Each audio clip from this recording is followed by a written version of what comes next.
The temperature had dropped to 14 degrees when Marcus Kane pulled his dying pickup truck into the gravel lot of the county courthouse. His breath fogged the windshield as he sat there, hands gripping the steering wheel like it was the only thing keeping him anchored to the world. Through the cracked glass, he could see other people heading inside, bundled in thick coats, their faces red from the cold. They looked comfortable. They looked like people who had options. Marcus had none. Before we dive into the story, make sure to smash subscribe because tomorrow we have an extra special story for you that will blow your mind. In the back seat, his 8-year-old daughter Lily sat bundled in 3 layers of clothing, a thin jacket over a hoodie over a long-sleeved shirt that was getting too small for her. She'd outgrown it months ago, but new clothes weren't something Marcus could afford, not when they were 3 days away from being evicted. Not when the last of his carpentry work had dried up 6 weeks ago when the Anderson mill closed and half the town packed up and left. Not when his bank account showed $217 and the rent was $800. Lily was drawing pictures in the frost on the window with her small finger, her breath creating clouds that gave her a canvas. She'd drawn a house with a chimney, smoke curling up into a sky filled with stars. The kind of house Marcus used to promise her they'd have someday. The kind of house that felt more like a fairy tale with each passing day. "Daddy," she whispered, her voice soft and hopeful, carrying that quality children have before the world teaches them to be cynical. "Are we getting our house today?" Marcus turned around and forced a smile that didn't quite reach his eyes. The corners of his mouth lifted, but his heart was somewhere down around his boots. "Maybe, baby. Maybe." He didn't tell her about the eviction notice taped to their apartment door, the bright orange paper that might as well have been a death sentence. He didn't tell her that the landlord had stopped returning his calls, that the food bank had been their grocery store for the past 3 weeks, that he'd sold his best tools just to keep gas in the truck. He didn't tell her that this foreclosure auction was their Hail Mary, their last desperate shot at having a roof over their heads before the real winter cold set in and turned the streets deadly. The courthouse steps were slick with ice, treacherous. Marcus held Lily's hand tight as they climbed, her pink boots, bought 2 sizes too big at a thrift store so she could grow into them, barely gripping the stone. Each step felt like a gamble, like everything else in his life lately. One slip could mean a broken bone they couldn't afford to fix. One wrong move could mean the end of everything. Inside, the building was drafty and old, the kind of place where heat was a suggestion rather than a guarantee. The auction room was on the 2nd floor, and Marcus could hear the murmur of voices echoing off the high ceilings as they approached. The hallway smelled like old paper and floor wax, institutional and cold. On the walls hung portraits of stern-faced judges from decades past, all of them seeming to look down at Marcus with disapproval, as if they knew he didn't belong here, that he was out of his depth. The auction room itself was larger than Marcus expected, but felt oddly empty despite the dozen people scattered across wooden benches that could have seated 100. Most of them sat alone, flipping through property listings with the detached interest of people who had money to burn, who were here looking for investment opportunities or vacation homes or properties they could flip for profit. They had leather portfolios and expensive pens and the kind of casual confidence that comes from never having to worry about where the next meal comes from. Marcus had a crumpled printout of the auction listings, stained with coffee from the gas station where he'd printed them.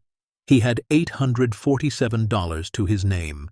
Every penny he'd scraped together from odd jobs that paid under the table, from selling his grandfather's old tools at a pawn shop, from swallowing his pride and calling his sister 3 states away to borrow $200 he had no idea how he'd ever pay back.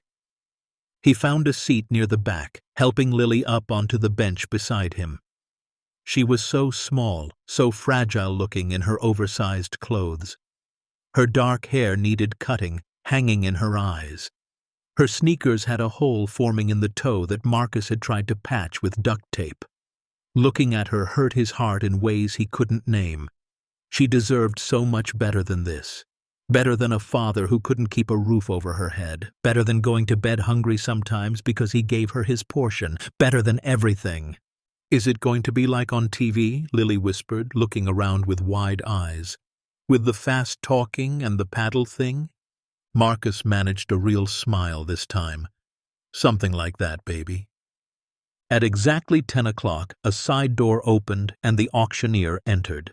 He was a weathered man in his 60s named Donald Walsh, according to the name placard on the podium. He wore a suit that had seen better days and glasses that sat crooked on his nose. He carried a stack of papers that he set down with a thump that echoed through the room. "Morning, folks," Walsh said, his voice carrying the practiced authority of someone who'd done this 1,000 times. "We've got 17 properties on the docket today. All sales are final, as is, where is. No refunds, no returns. You bid it, you buy it. Cash or cashier's check only, full payment within 24 hours. Everybody clear?" Murmurs of agreement rippled through the room. Marcus's palms were sweating despite the cold.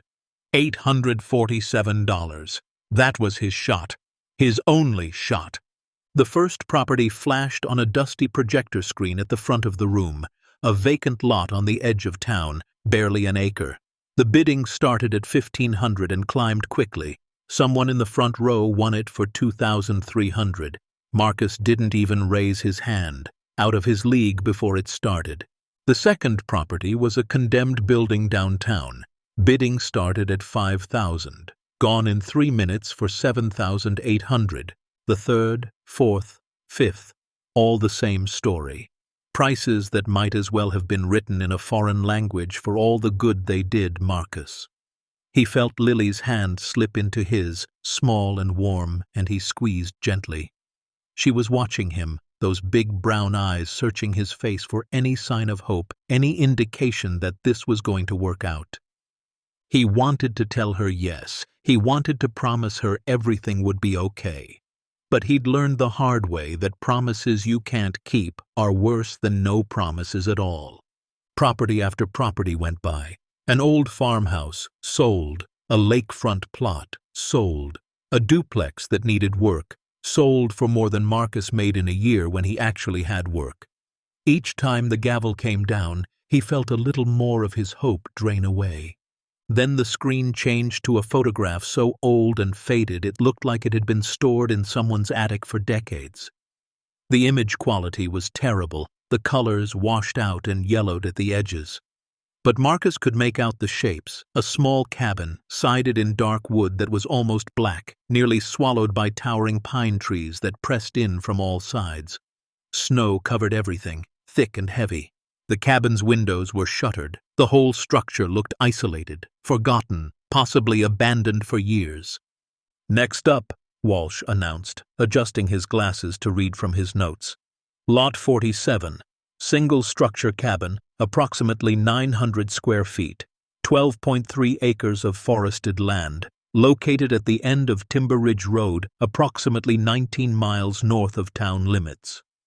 He paused, and Marcus thought he detected something in the man's voice. Hesitation, maybe, or warning. Previous owner deceased. Property abandoned since 1995. No utilities currently connected. No recent assessment of interior condition. Winter access reported to be difficult. Sold as is, where is, with no guarantees or warranties of any kind. Another pause. Starting bid, $500. The room stayed silent. Not just quiet. Silent. The kind of silence that screams louder than words. Marcus leaned forward in his seat, heart starting to pound. $500. That was in his range. Actually in his range. 500, Walsh repeated, his voice carrying a note of resignation, like he'd expected this response. "Do I have 500? Still nothing. Marcus looked around. Some of the other bidders were shaking their heads. A woman in the front row leaned over to her husband and whispered something that made him grimace. A man 2 rows up was already looking at the next listing, having dismissed this property entirely. 400? Walsh tried, sounding almost apologetic now. Marcus's mouth was dry. $400. He could do 400. He'd have money left over for food, for gas, for… 300? Walsh sighed, and there was definitely something sad in his voice now. Come on, folks. 12 acres of land. Cabin still standing. Surely someone… Marcus raised his hand. It seemed to move on its own, rising into the air before his brain could catch up and tell him all the reasons this was a terrible idea. The auctioneer blinked, almost surprised. He looked directly at Marcus, and their eyes met across the room. 300 to the gentleman in the back. Do I have 350?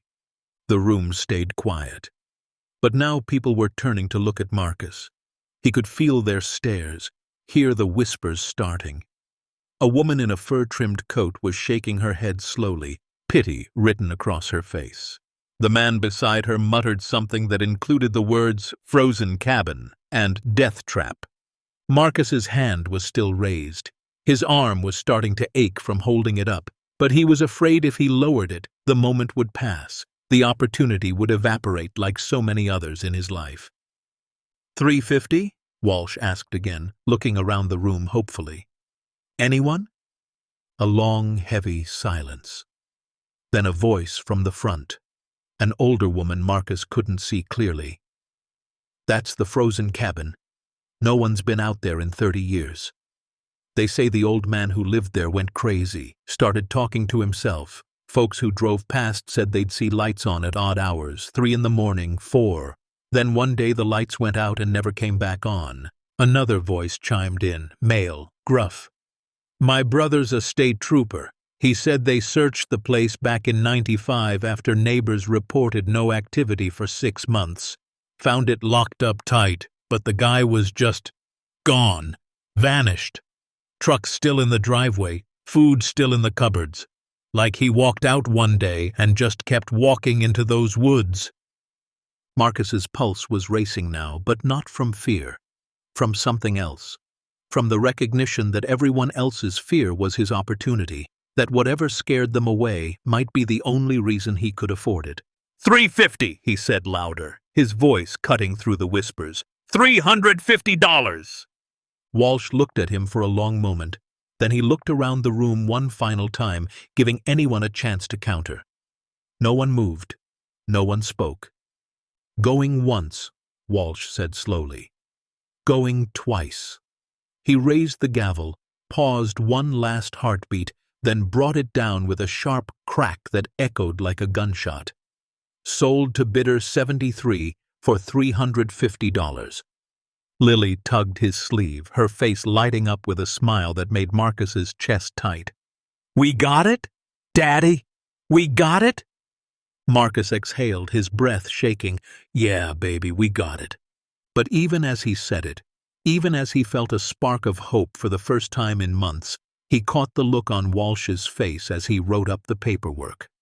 It wasn't congratulations. It wasn't even indifference. It was something closer to regret, maybe even guilt. Marcus made his way to the clerk's desk to complete the transaction. His legs felt unsteady, like he'd just run a marathon. The clerk was a tired-looking woman with reading glasses on a chain who barely looked at him as she processed the sale. She counted his cash twice, gave him a receipt, then slid a manila envelope across the counter. Deed transfer, property survey, and key, she said in a monotone. Congratulations.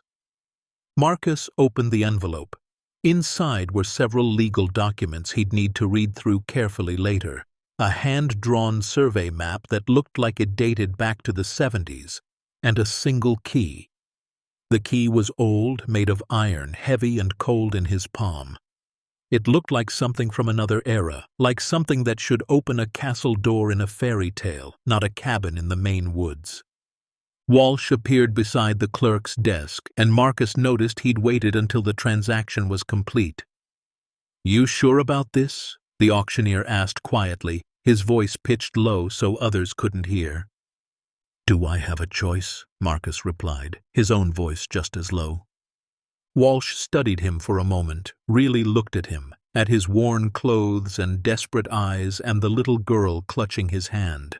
Understanding passed between them, the kind that doesn't need words. Walsh had seen enough foreclosure auctions to recognize desperation when he saw it. "Just be careful out there," Walsh said finally. He pulled a business card from his pocket and scribbled something on the back. "That's my cell.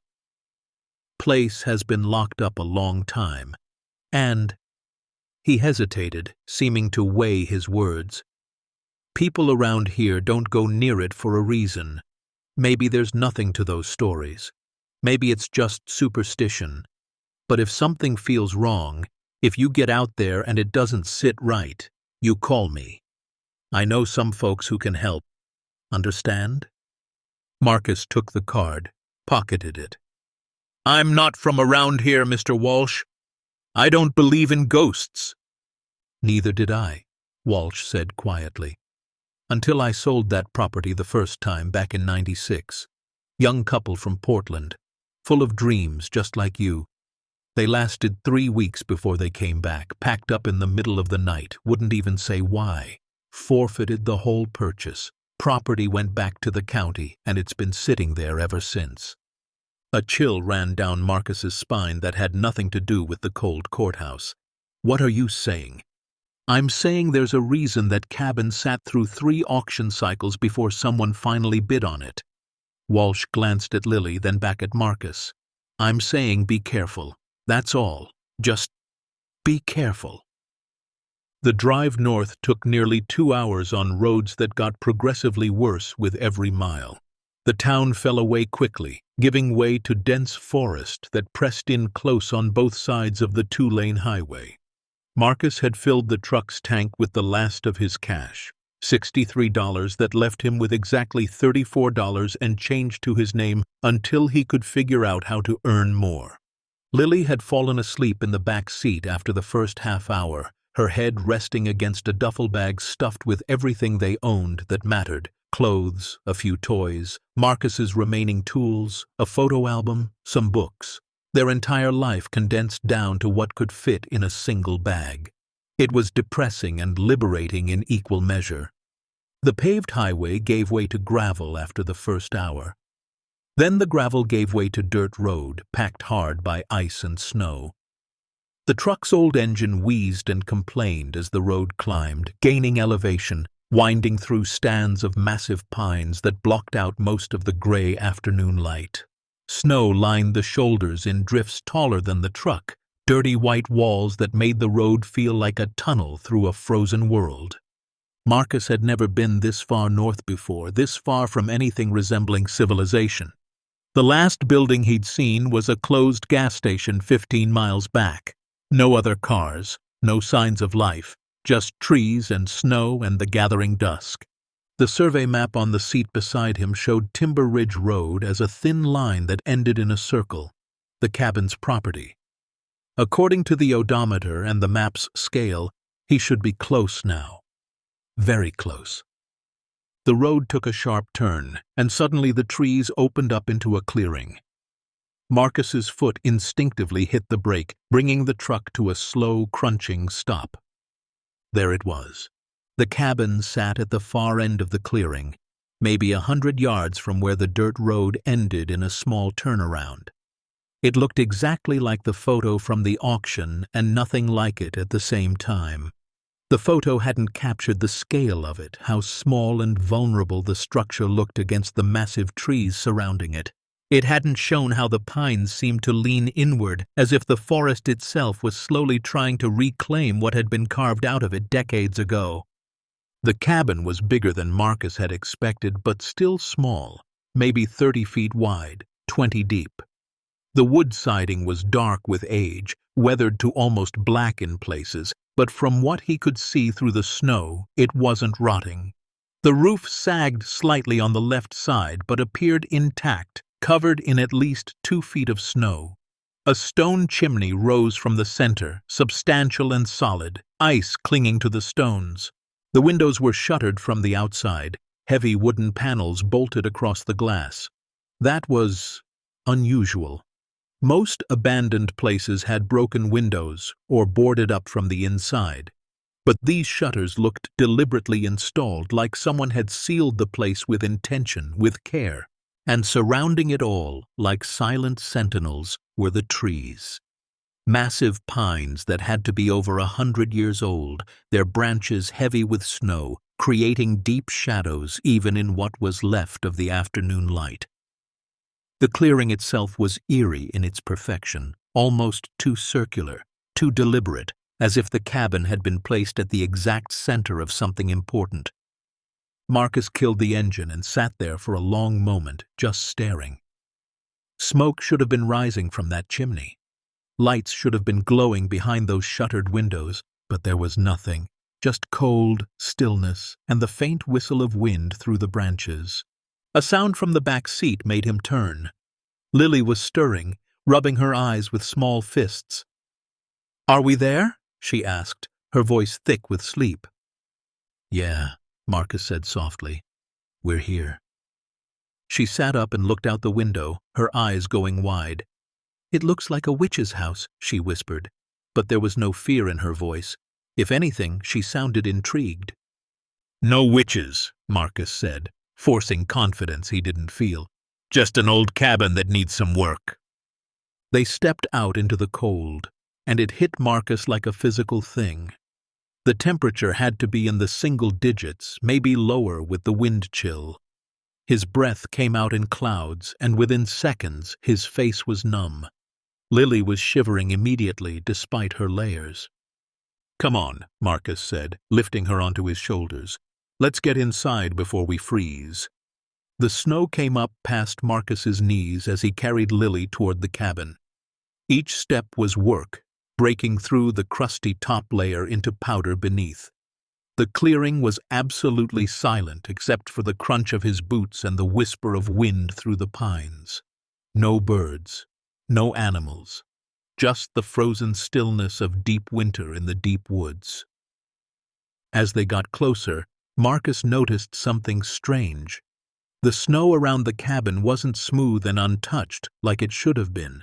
There were patterns in it, faint but visible, lines and ridges that didn't quite make sense.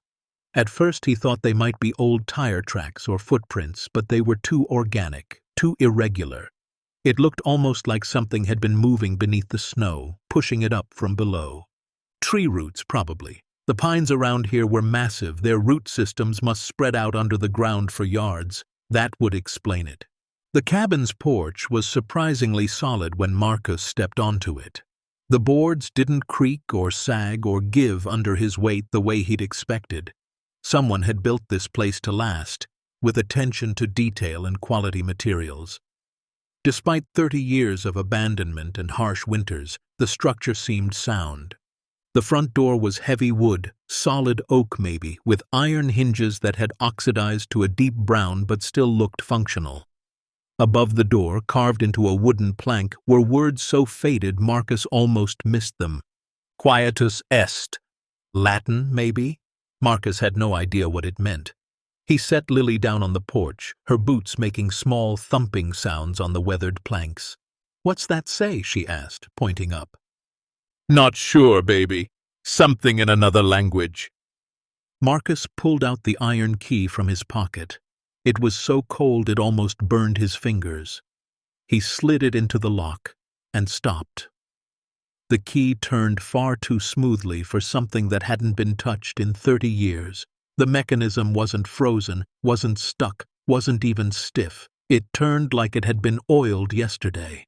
A whisper of unease ran down Marcus's spine, but he pushed it away. Maybe the previous owner had kept it maintained. Maybe the cold actually preserved things better than he thought. Maybe it was just good craftsmanship. He turned the key fully, heard the bolt slide back with a solid click, and pulled the door open. Cold air rushed out to meet them, not the musty, stale air of an abandoned building, but something else. It was cold, yes, but it was dry, clean almost, like the cabin had been sealed so tightly that time itself couldn't fully penetrate. Marcus stepped inside, pulling Lily with him. He fumbled for his phone, turned on its flashlight. The beam cut through the darkness, revealing a single large room that was bigger than he'd expected. The interior was sparse but not empty. A large iron wood stove sat in the center of the room, its belly cold and dark. To the left was a kitchen area with rough-hewn counters, open shelving, and a hand pump sink that looked like it drew from a well.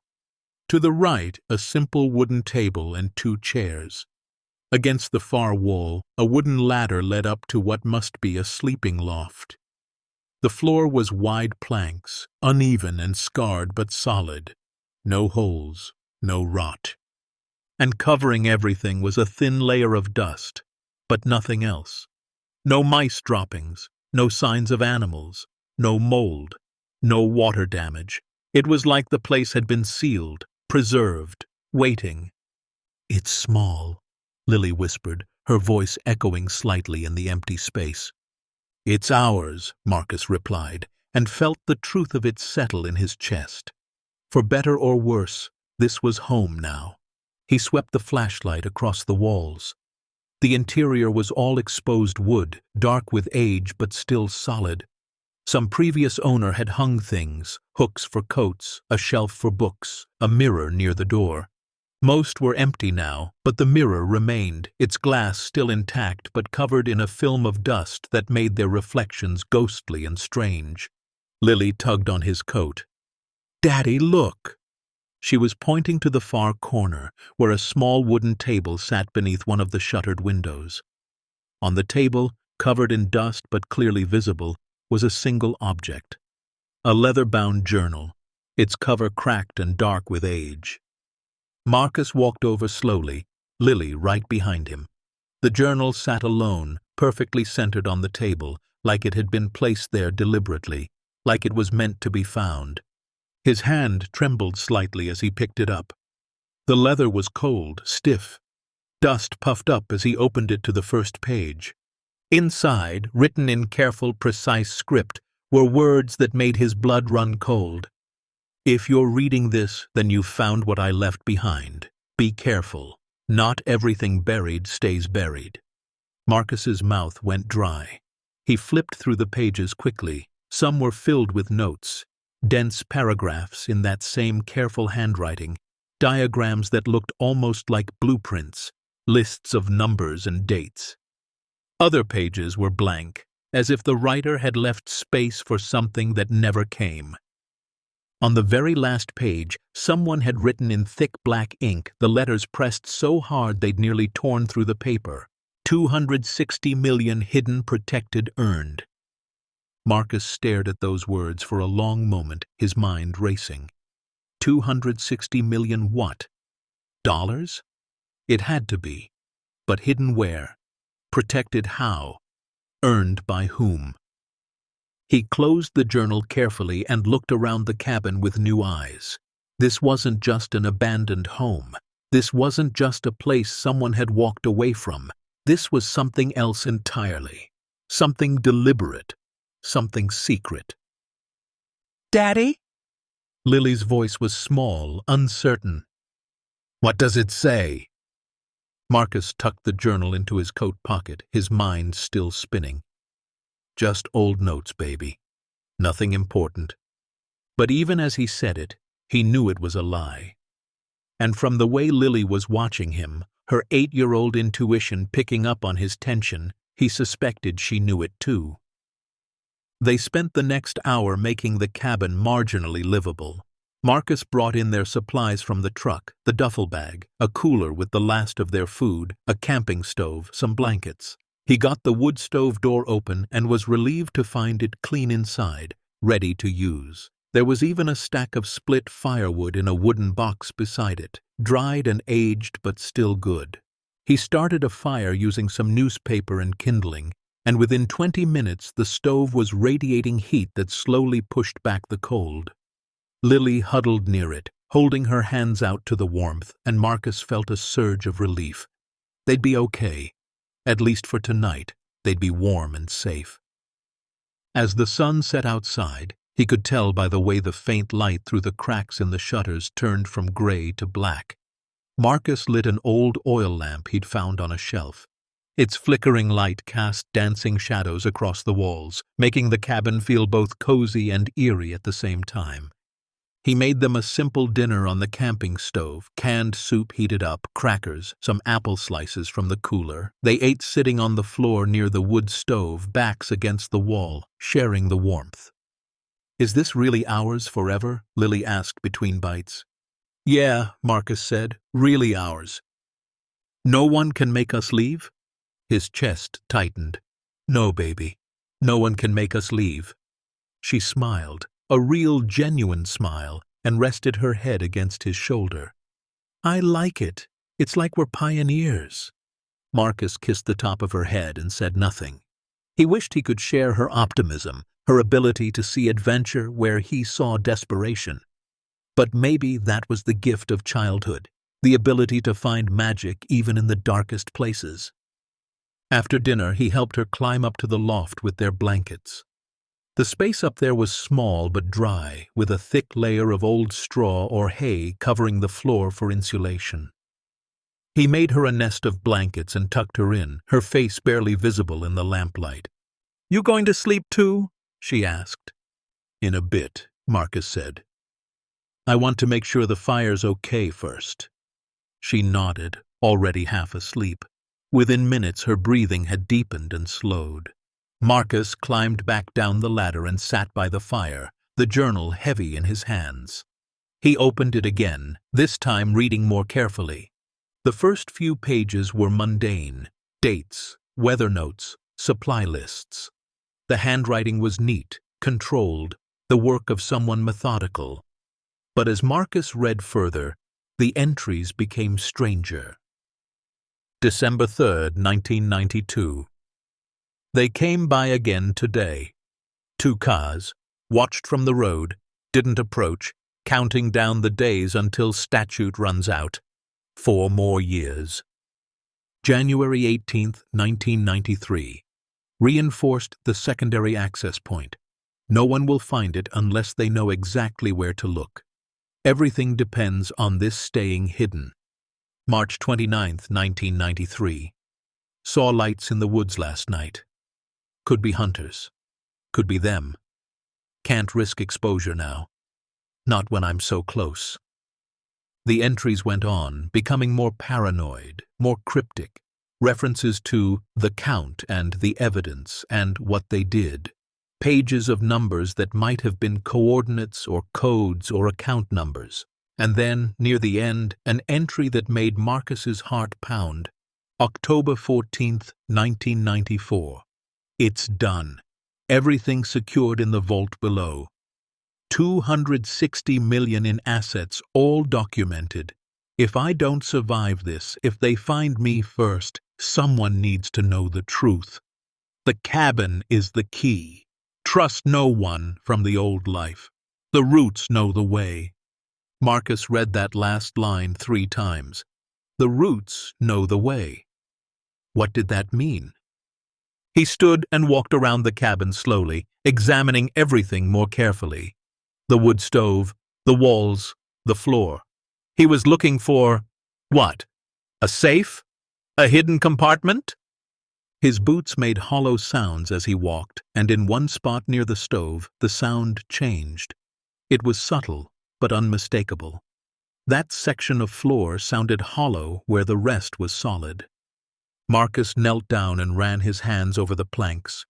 They looked the same as the others, worn smooth by years of foot traffic. But there was a seam he hadn't noticed before, faint, precise, deliberately concealed in the natural gaps between boards.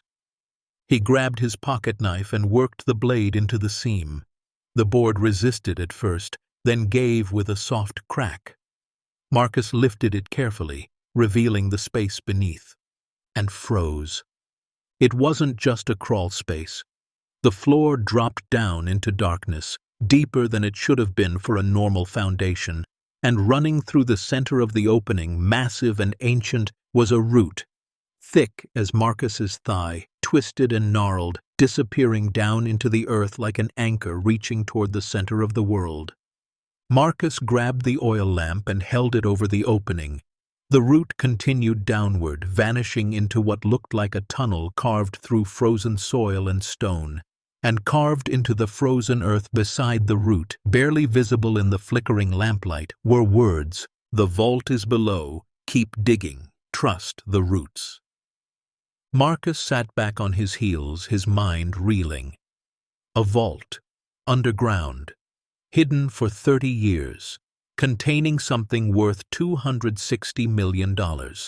He'd bought this cabin for $350 because he had nowhere else to go, because it was his only option, because he was desperate. But he hadn't bought a cabin at all. He'd bought a secret, a mystery, maybe even a treasure. And as the fire crackled in the stove and his daughter slept peacefully in the loft above, Marcus Kane understood that his life had just become infinitely more complicated and possibly more dangerous than he could have ever imagined. Outside, the wind picked up, howling through the pines. And in that wind, Marcus could have sworn he heard whispers, voices from the past, warnings from the dark, or maybe just his imagination running wild. But as he carefully lowered the floorboard back into place and added more wood to the fire, one thing was clear. Tomorrow, when the sun rose and Lily was safe, he would go deeper. He would follow the roots. He would find the vault. And whatever secrets the frozen cabin held, Marcus Kane was going to uncover them, whether the world was ready or not. The first week in the cabin was a test of endurance that pushed Marcus to his absolute limits. He woke each morning before dawn, his breath visible even inside despite keeping the wood stove burning through the night. The cold was relentless, seeping through every crack, every gap, turning the windows into sheets of frost so thick he couldn't see through them. But he didn't complain. Couldn't complain. This was survival, and survival didn't care about comfort. Marcus threw himself into making the cabin truly livable, working from sunrise until his hands were too numb to hold tools.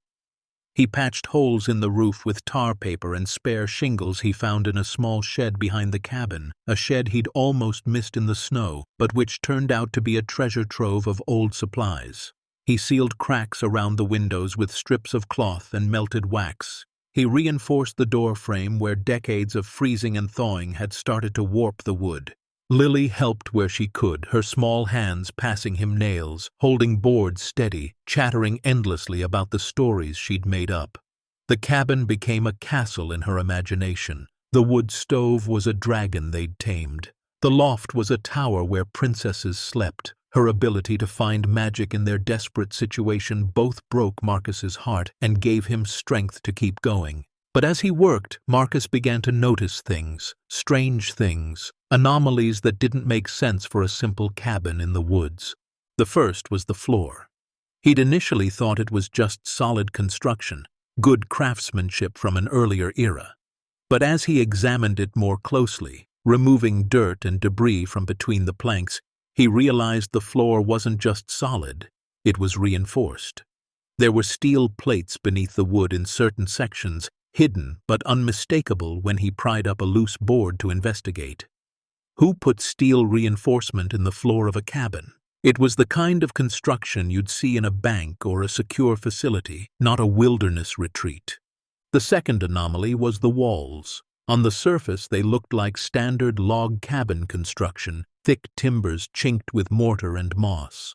But when Marcus was repairing a section near the kitchen, his hammer went through the exterior chinking and hit something that rang with a metallic sound. He pulled away more of the old mortar and discovered a layer of sheet metal sandwiched between the inner and outer walls. Not everywhere, but in strategic places. Around the door, around the windows. Someone had armored this cabin, subtly, cleverly, in a way that wouldn't be obvious unless you were specifically looking for it. The third discovery came when he was trying to figure out the water system. The hand pump in the kitchen worked, bringing up ice-cold water from what he assumed was a well beneath the cabin. But when he traced the pipes, he found something unexpected. A sophisticated filtration system hidden in a small access panel under the sink. Not a simple screen, but a multi-stage filter with components that looked almost military grade. And beside it, stamped into the metal housing, was a date, 1989. Someone had installed advanced water filtration in this cabin over 30 years ago. Someone who was worried about contamination. Someone who expected to be here for a long time and needed to be self-sufficient. The journal's warnings echoed in Marcus's mind constantly. Be careful. Not everything buried stays buried. Every new discovery made those words more ominous, more real. On the fifth night, Marcus was examining the chimney from inside when he found something that made his blood run cold. Carved into one of the stones, barely visible in the firelight, was a symbol, a circle with 3 lines radiating from it, like a sun with only 3 rays. Beneath it, in tiny letters, someone had scratched, "Witness Protection Site 7. Marcus sat back, his mind racing. Witness protection. That explained so much. The isolation, the security measures, the paranoia in the journal entries. The previous owner hadn't been just some eccentric recluse. He'd been hiding from something specific, from someone dangerous, and whatever he'd witnessed, whatever he'd testified about, was valuable enough to require this level of security. Or maybe he'd stolen something, protected something, hidden something worth $260 million. Marcus thought about the opening beneath the floor, about the massive root system, about the words carved into the frozen earth. The vault is below. Every instinct told him to go down there, to explore, to find out what was hidden. But he couldn't. Not yet. Not with Lily here. Not until he was sure it was safe. So he worked, he repaired, he made the cabin as solid and secure as he could, and every night after Lily fell asleep, he read more of the journal by lamplight, piecing together fragments of a story that grew more troubling with each page. The previous owner's name, he finally learned, was Bernard Frost. There were references to his old life in the city, to his work as a federal accountant, to a case that had gone wrong in every possible way. There were lists of names all crossed out heavily, as if Bernard couldn't bear to look at them. There were coordinates and measurements and cryptic notes about securing the evidence and making sure it survives even if I don't. And there were warnings, page after page of warnings.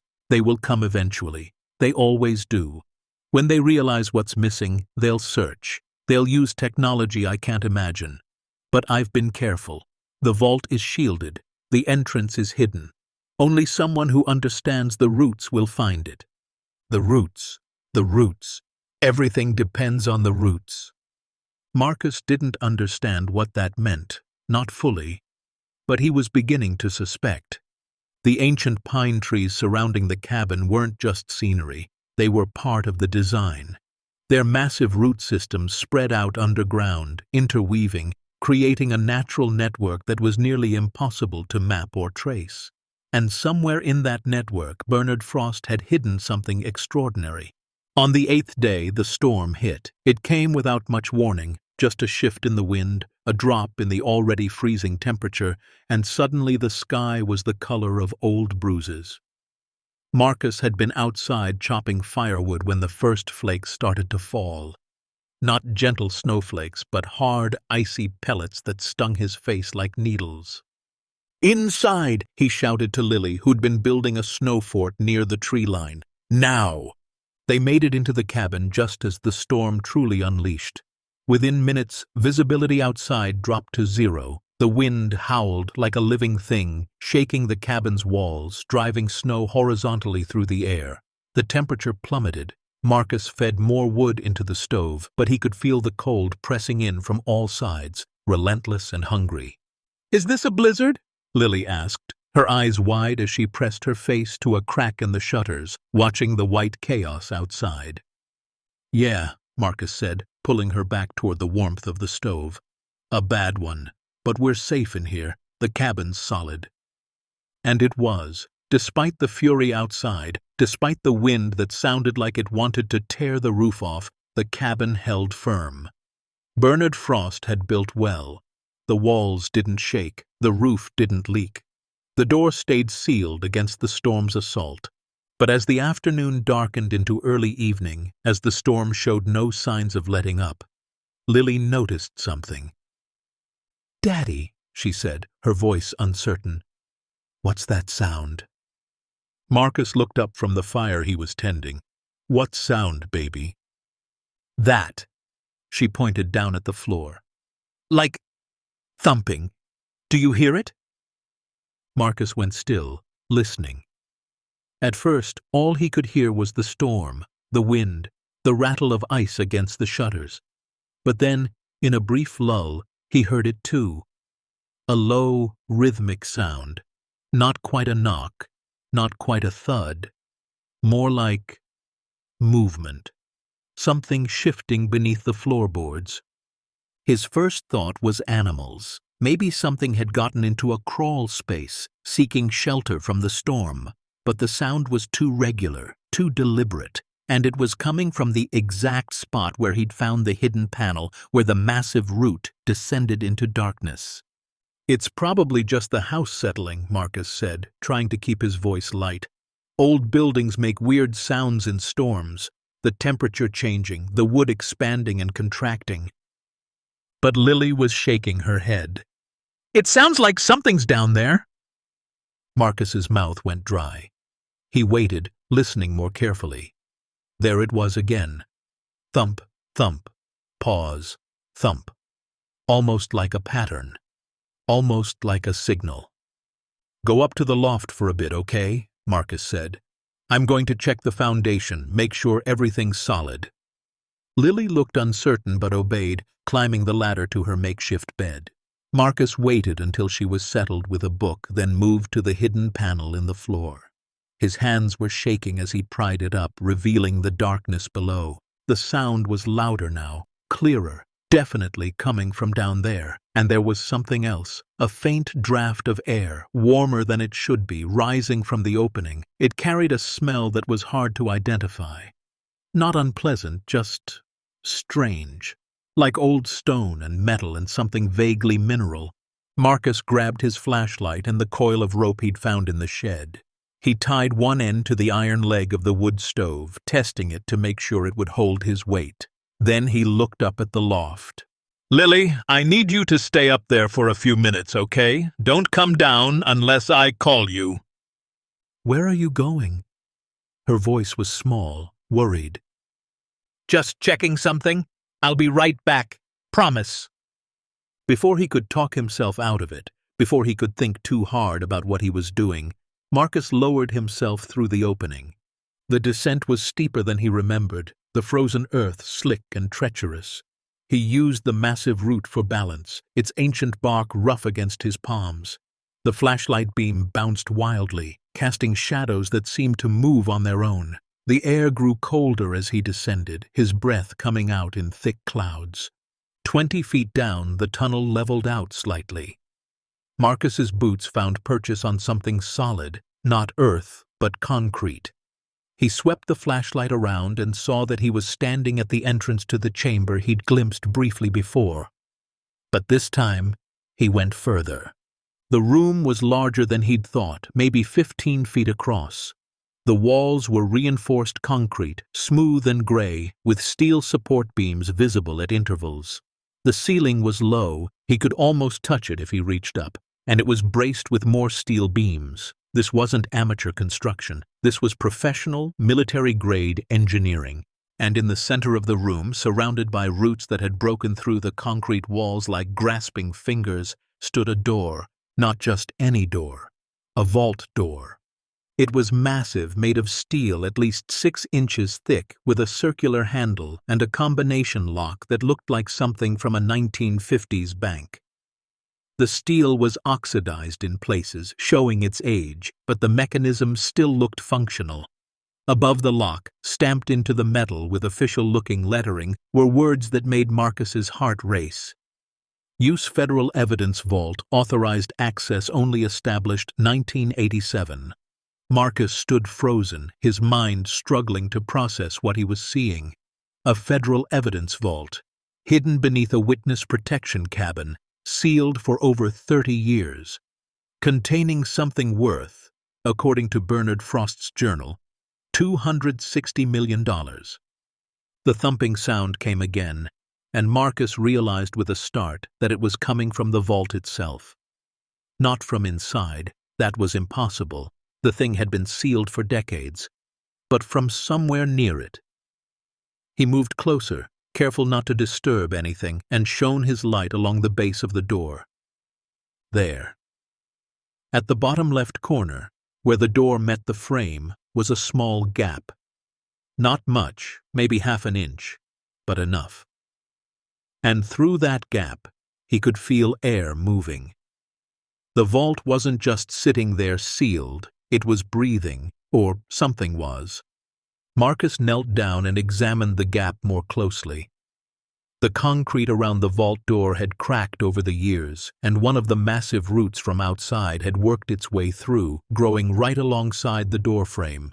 The root was warm to the touch, warmer than it should be, warmer than the surrounding stone. And it was pulsing, not dramatically, but he could feel it. A rhythmic movement like a heartbeat, or like something was moving the root from the other side. A chill ran down Marcus's spine that had nothing to do with the temperature. This wasn't possible. Roots didn't move on their own. They didn't make thumping sounds. They didn't. The sound came again, louder this time. Thump, thump, thump. Marcus scrambled backward, his flashlight beam jerking wildly across the walls. His heart was hammering so hard he could hear it in his ears. Every instinct screamed at him to climb back up, to grab Lily and run, to get as far away from this place as possible. But another part of him, the part that had kept him alive through years of poverty and struggle, the part that had driven him to buy this cabin in the first place, that part was calculating, thinking. If there was really $260 million behind that door, if Bernard Frost hadn't been crazy or lying, if this was real, then everything would change. Everything.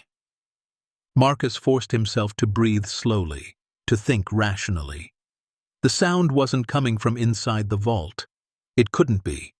Nothing could survive sealed in a vault for 30 years.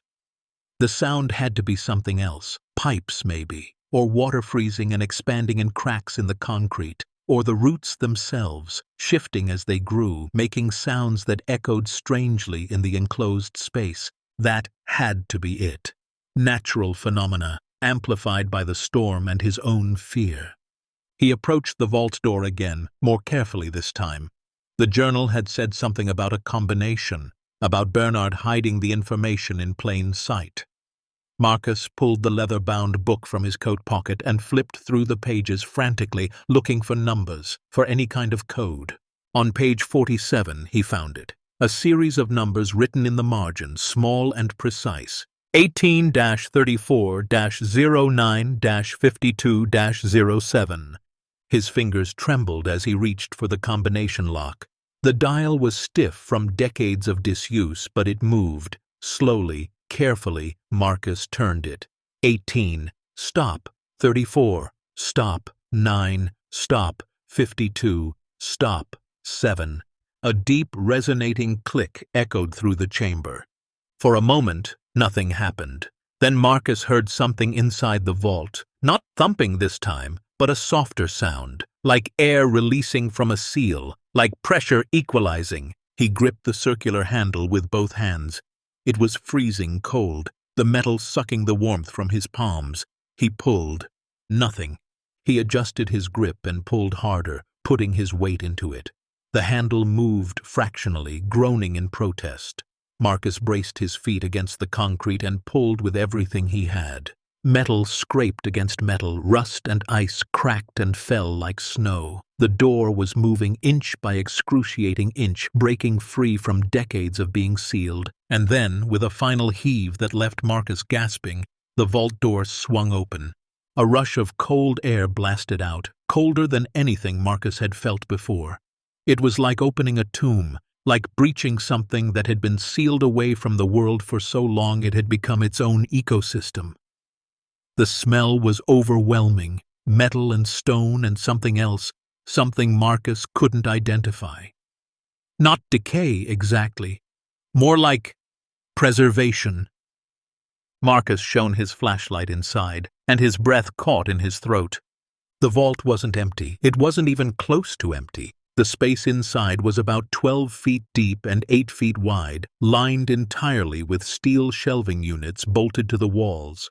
And on every shelf, stacked carefully and systematically, were crates, boxes, cases, all carefully labeled with dates and reference numbers, all sealed with official-looking tape and stamps. Marcus stepped inside on shaking legs. His flashlight beam landed on the nearest crate, and he saw through the wooden slats the dull gleam of gold. Not paint, not brass. Gold. Actual gold. His hands trembling, he moved to another crate and used his knife to carefully pry open the top. Inside, nestled in foam padding, were rows of gold coins, each one stamped with dates from the 1920s and 30s, collector's items, each one worth thousands, maybe tens of thousands, and there were dozens of them, maybe hundreds. Marcus moved deeper into the vault, his mind reeling. Another crate held jewelry, necklaces, rings, brooches, each piece more elaborate than the last. Diamonds that caught his flashlight beam and threw rainbow sparkles across the steel walls. Emeralds the size of his thumb. Rubies that glowed like drops of blood. A metal case near the back had been partially opened. Inside were stacks of currency, old bills banded together in thick bundles. Not modern money, but collector's bills. Some with dates going back to the 1940s. The kind of thing that was worth far more than face value. And in the very back, on the bottom shelf, were wooden boxes that looked different from the others, older, more ornate. Marcus opened one carefully and found himself staring at ancient artifacts, pottery, carved figurines, items that looked like they belonged in museums, each piece carefully wrapped, each one tagged with handwritten notes about origin and estimated value. Marcus sank to his knees, overwhelmed. His mind kept trying to calculate, to add up what he was seeing, but the numbers were too big, too impossible. Bernard Frost hadn't been exaggerating in his journal. If anything, he'd been conservative. This wasn't just evidence from a single case. This was a collection, decades in the making, seized assets from multiple investigations probably. Things that were supposed to have been destroyed or returned or liquidated through proper channels. But somehow Bernard Frost had kept it all, protected it all, hidden it all beneath a cabin in the frozen woods. The question was, why? Marcus pulled out the journal and flipped to one of the later entries, reading by flashlight. They thought they could bury the truth along with the evidence. Corrupt judges, dirty politicians, criminals who bought their way to power. They all believed that destroying the paper trail would save them. But I saved it. Every coin, every document, every piece that proved what they did. This isn't theft. This is justice frozen in time. Someday someone will find this, someone brave enough or desperate enough or lucky enough, and when they do, they'll have the power to bring down an empire of lies. But they have to be careful. These people don't forgive, they don't forget. If word gets out that the evidence survived, that someone knows what's down here, they'll come. They'll kill to protect their secrets. That's why I sealed it so well. That's why the roots are the only way. Nature is the best security system. You can't hack a tree. You can't bribe a root. You just have to know where to look. Marcus closed the journal, his hands shaking so badly he almost dropped it. He wasn't just sitting on a fortune. He was sitting on ammunition, evidence that could destroy powerful people. People who, if Bernard was right, were still out there, still dangerous, still willing to kill to keep their secrets buried. The thumping sound came again. And this time Marcus understood what it was. Not supernatural. Not animals. It was the roots themselves, responding to the change in pressure now that the vault was open. The massive trees outside, their root systems spreading for hundreds of feet underground, sensing the shift in their environment and adjusting accordingly. It was actually kind of beautiful in a strange way. The forest itself had been guarding this vault, keeping it hidden, keeping it safe. And now Marcus had found it. A poor carpenter with nowhere else to go. A desperate father trying to give his daughter a home. He'd stumbled into something that was bigger than anything he'd ever imagined. Something that could change their lives forever, or end them. He heard Lily's voice from above, faint but clear. "Daddy? Are you okay?" That was a really long time. Marcus looked around the vault one more time, his mind racing through possibilities and consequences. Then he carefully closed the door, not locking it this time, just pulling it shut. He'd need to come back down, need to document everything, need to figure out what the hell to do with all of this. But right now, his daughter needed him. He climbed back up the tunnel, using the rope and the massive root for balance. When he emerged through the floor panel, Lily was standing right there, her face worried. "I heard weird sounds," she said, "like someone opening a really big door." Marcus pulled himself up and dusted off his clothes, trying to look casual even though his heart was still racing. Just checking the foundation, making sure the storm wasn't causing any damage. And we're solid. This cabin's built like a fortress. Lily smiled, relieved. "Good, because I like it here. It feels safe." Marcus pulled her into a hug, holding her tight. Safe. She felt safe here, and God help him, but he was going to make sure it stayed that way, even if it meant facing down whatever consequences came from Bernard Frost's hidden vault. Even if it meant taking on powerful people who'd spent decades believing their crimes were buried forever. Outside, the storm continued to rage. Snow piled higher against the walls. The wind howled through the trees. But inside the cabin, by the warm glow of the wood stove, Marcus Kane made a decision. He wasn't going to run. He wasn't going to pretend he hadn't found the vault. And he wasn't going to let powerful people dictate what happened to evidence of their crimes. Bernard Frost had spent 30 years protecting this truth, living in isolation, probably dying in fear that it would all be for nothing. Marcus wasn't going to let that happen. Whatever came next, legal battles, dangerous confrontations, threats from people who thought they were untouchable, he would face it. Not because he was brave, not because he had any idea what he was doing, but because his daughter deserved to know that her father stood up when it mattered, that he didn't back down from doing what was right even when it was terrifying. That night, after Lily fell asleep, Marcus sat by the fire and made a list. Who to contact, how to proceed, what evidence he'd need to gather. He didn't know much about the law, about federal investigations, about how to handle something this massive, but he knew one thing: sunshine was the best disinfectant. The more people who knew about the vault, the harder it would be for anyone to make it, or him, disappear. He thought about the symbol he'd found carved in the chimney. Witness Protection Site 7. That meant there was probably a record somewhere buried in government files of this place's existence. A thread he could pull. A starting point. The storm finally broke around midnight, the wind dying down to whispers, the snow easing to gentle flakes. Marcus stepped outside into the clearing, his breath clouding in the frigid air. The sky had cleared, revealing stars so bright and numerous they looked like diamonds scattered across black velvet. He looked up at those stars and thought about Bernard Frost, somewhere out there, maybe watching, maybe at peace, finally, knowing that someone had found what he'd hidden, that his desperate gamble had paid off. "I won't let you down," Marcus whispered to the frozen night. "I promise." And in the silence that followed, surrounded by ancient pines and covered in fresh snow, Marcus Kane felt something he hadn't felt in a long time. Not hope, exactly. Not yet. But something close. Something like purpose. He had found the entrance. He had opened the vault. And now, for better or worse, the real work was about to begin. Marcus didn't sleep that night. Couldn't sleep. His mind was too full, spinning with images of gold coins and diamonds, of Bernard Frost's desperate warnings, of the choice that now lay before him like a chasm too wide to cross.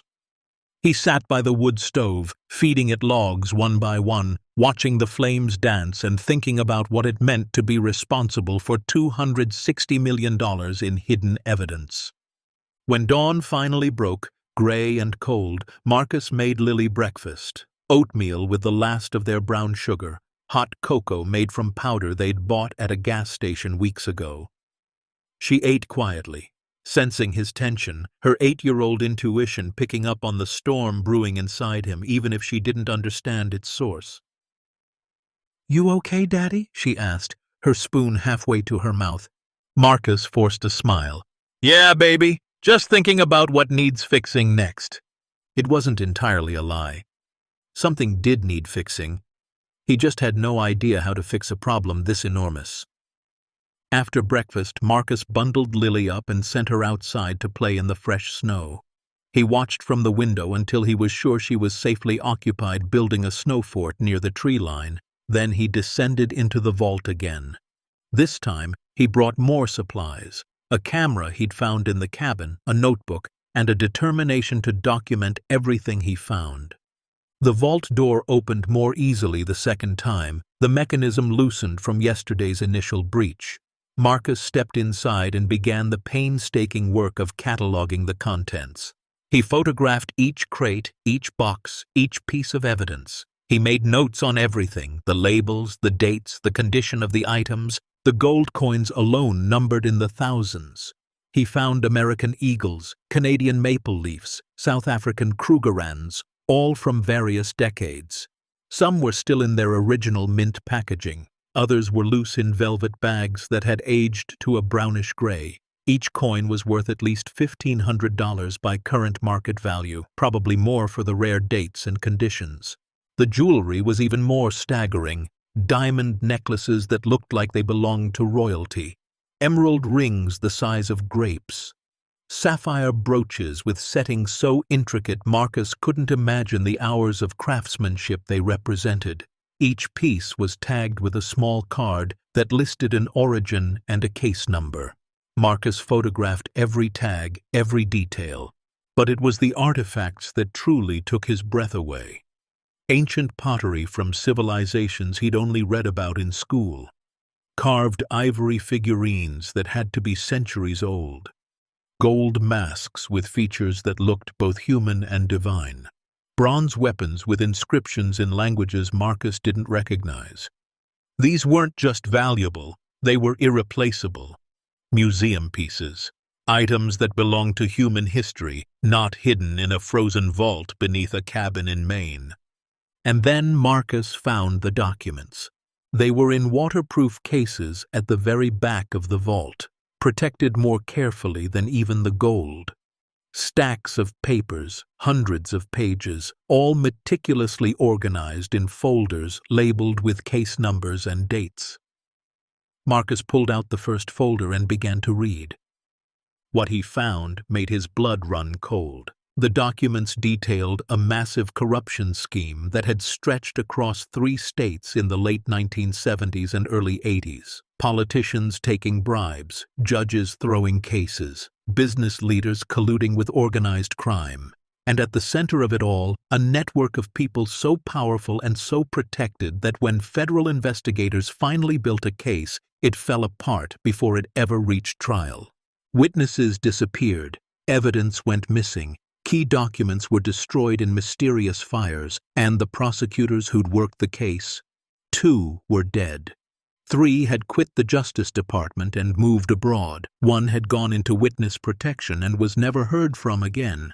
Bernard Frost had been the accountant assigned to track the financial evidence, the money trails, the assets that proved who'd paid whom and when. He'd compiled everything meticulously, creating an ironclad record of criminal activity. But when the case collapsed, when it became clear that someone high up was protecting the defendants, Bernard had made a choice. He'd taken the evidence and run. Marcus found Bernard's personal notes tucked between official documents. They were written in the same careful hand as the journal upstairs, but the tone was different. More frightened, more desperate. August 12, 1984. They're cleaning house. Every witness, every investigator who knows too much. Jacobson was found dead in his car yesterday. They're calling it suicide, but everyone knows. I'm next if I don't disappear. But I can't let them win.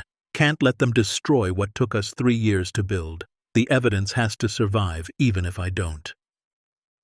September 3rd, 1984. Made contact with someone in witness protection. They're arranging a new identity, new location. I told them I destroyed the evidence like they asked. Lied straight to their faces because I don't know who to trust anymore. Anyone could be compromised. Anyone could be feeding information back to them. November 17th, 1984. Arrived at the cabin today. Middle of nowhere. Perfect.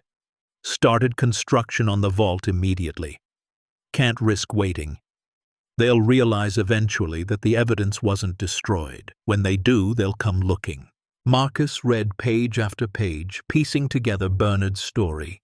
The federal government had placed him in a remote cabin, given him a new identity, and assumed he'd destroyed the evidence as instructed.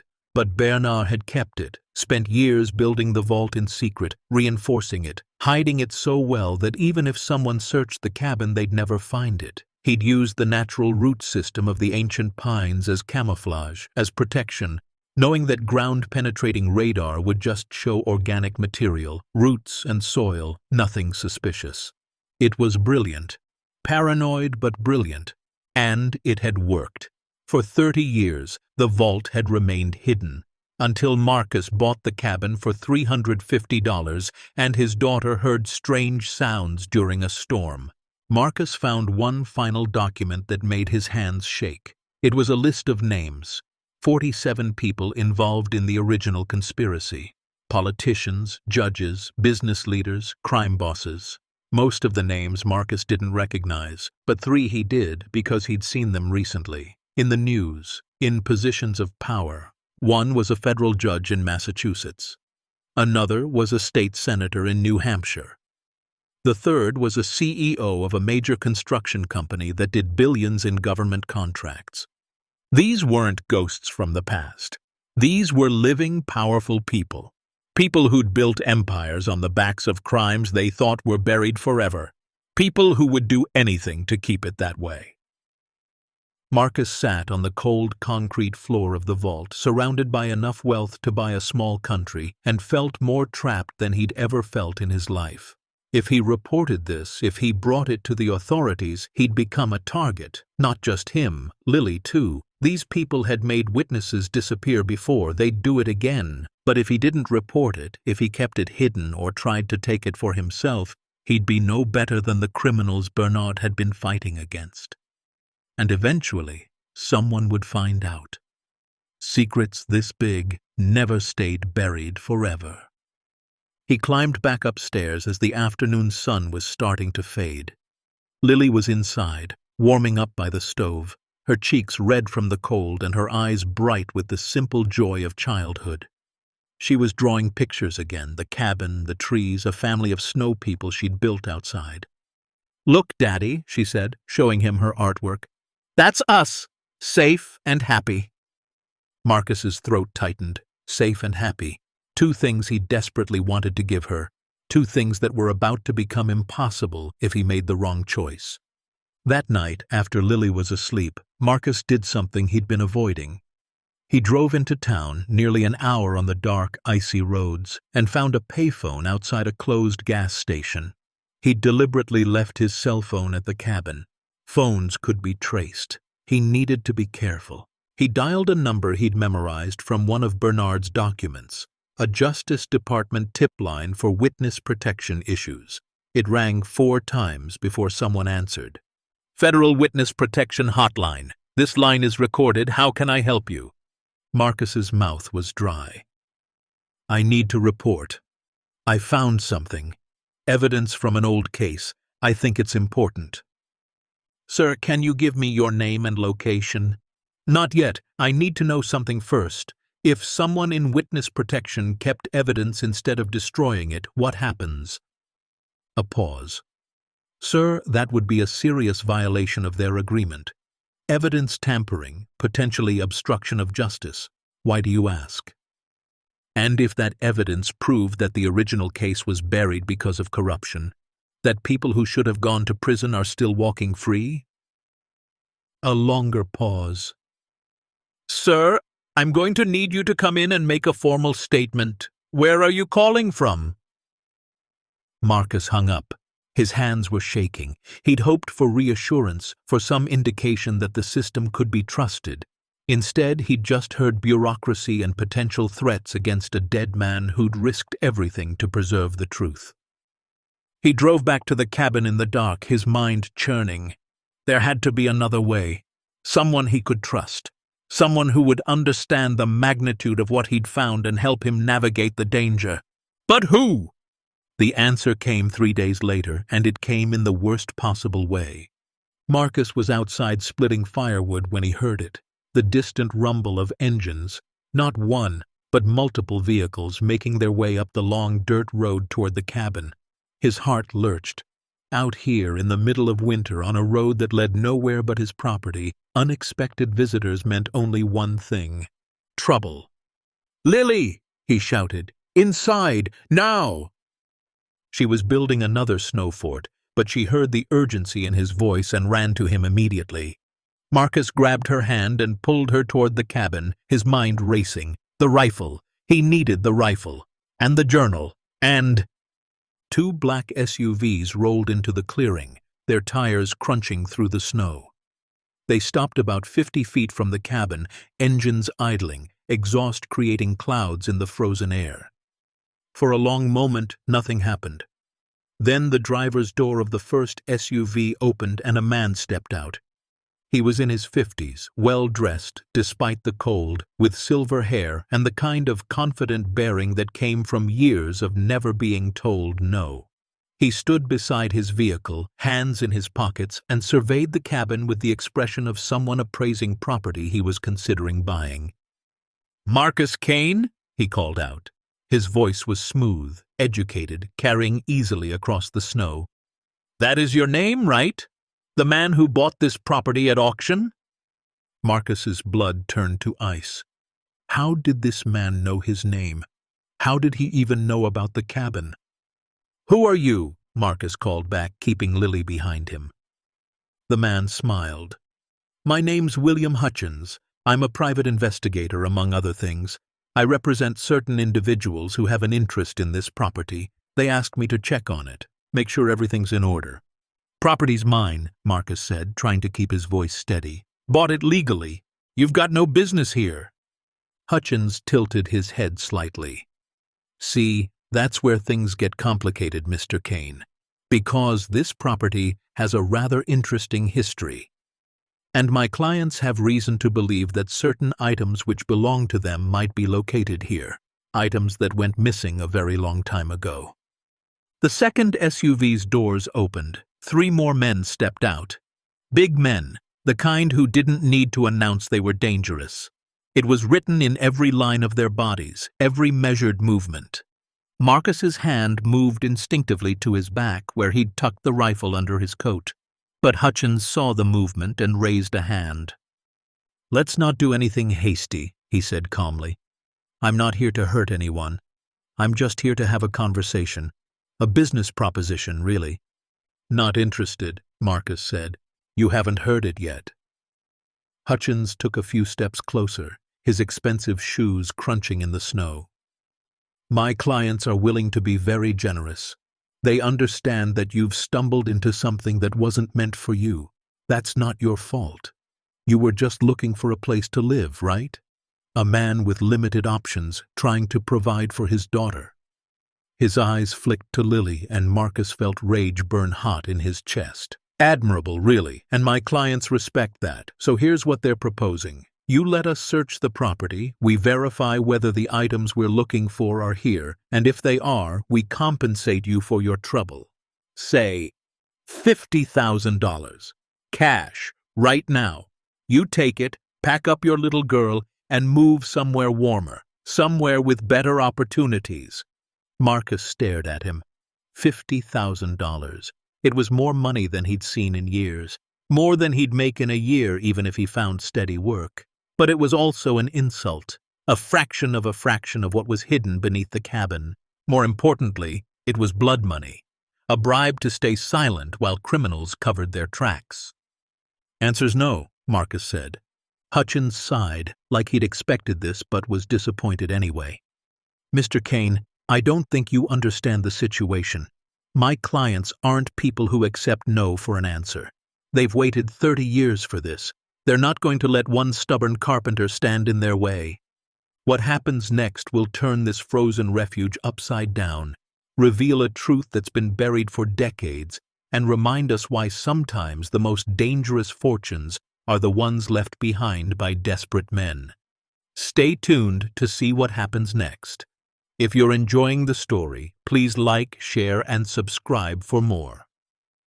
Then they can wait 30 more, Marcus said, his voice hard. Get off my property. The three big men from the second SUV began moving forward, not fast but deliberately, surrounding the cabin, cutting off escape routes. Marcus pulled the rifle out and aimed it at Hutchins. His hands were steady despite the adrenaline flooding his system. I said, get off my property, all of you, now! Hutchins didn't even flinch. He just shook his head sadly. You're making a mistake, a very serious mistake. My clients will come back, and next time, it won't be me asking nicely. I'll take my chances. For a long moment they stood in a frozen tableau. Marcus with his rifle, Hutchins with his cold smile, the three enforcers positioned around the cabin like pieces on a chessboard. Then Hutchins shrugged. Your funeral, he said simply. He turned to his men. Let's go, but leave a man watching the road. Mr. Kane might change his mind once he's had time to think about his daughter's future. They climbed back into the SUVs and drove away, but Marcus noticed that only one vehicle left. The second one parked at the tree line, about 200 yards down the road, just visible if he looked carefully. A message, a threat. We're watching. Marcus ushered Lily inside and barred the door. His hands were shaking now, the adrenaline crash hitting hard. Lily was crying, terrified by what she'd witnessed. Who were those men? She sobbed. What did they want? Marcus held her tight, his mind racing. How had they found out? Who had talked? He'd only made one phone call, from a payphone, anonymous. Then it hit him. The auction. It had been public record. Anyone searching for property transfers near the old cabin would have found it. And if someone had been watching for activity after 30 years of nothing, that would have raised a red flag immediately. He'd been naive, stupid. He'd thought he had time to figure things out, to make a plan. But there was no time. These people knew where he was. They knew he'd found the vault, and they were willing to kill to protect their secrets. Marcus made a decision. He couldn't go to the local police. They'd be useless against people with this much power, might even be compromised themselves. He needed someone bigger, someone who couldn't be bought or intimidated. He needed a lawyer, and not just any lawyer, someone who specialized in exactly this kind of situation, someone who'd fought corruption before and won. Marcus spent the next hour searching through Bernard's documents, looking for anything that might help. And he found it, buried in a folder labeled Contingency Plans. A name and contact information for a federal prosecutor who'd worked on the original case, David Chen. According to Bernard's notes, Chen had been one of the good ones, someone who'd fought to keep the case alive even when it was clear it was being buried. He'd left the Justice Department in 1985 after the case collapsed, disgusted by the corruption he'd witnessed. But according to a newspaper clipping Marcus found, Chen hadn't given up the fight. He'd gone into private practice, specializing in whistleblower cases, government corruption, exactly the kind of law that could help someone like Marcus. Marcus tried the number in the file, knowing it was probably outdated. It rang and rang. Then an answering service picked up. Law Offices of David Chen. We are currently closed. If this is an emergency, please leave a detailed message and someone will return your call within 24 hours. Marcus didn't hesitate.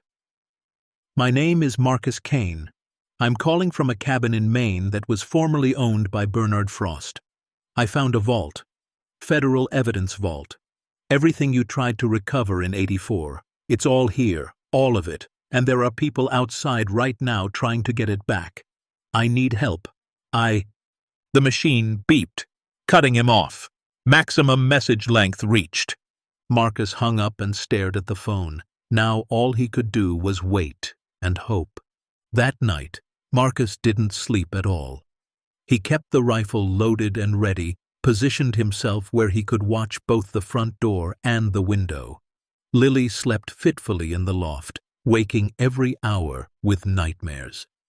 Each time Marcus climbed up and soothed her back to sleep, singing the same lullabies his own father had sung to him. The SUV stayed at the tree line, a dark shape barely visible in the moonlight. Watching, waiting. Around 3 in the morning, Marcus saw movement. Not from the SUV, but from the woods themselves. Shadows moving between the trees. 2, maybe 3 figures approaching the cabin from different angles. His heart hammered. They were coming. They weren't going to wait for him to change his mind. They were just going to take what they wanted.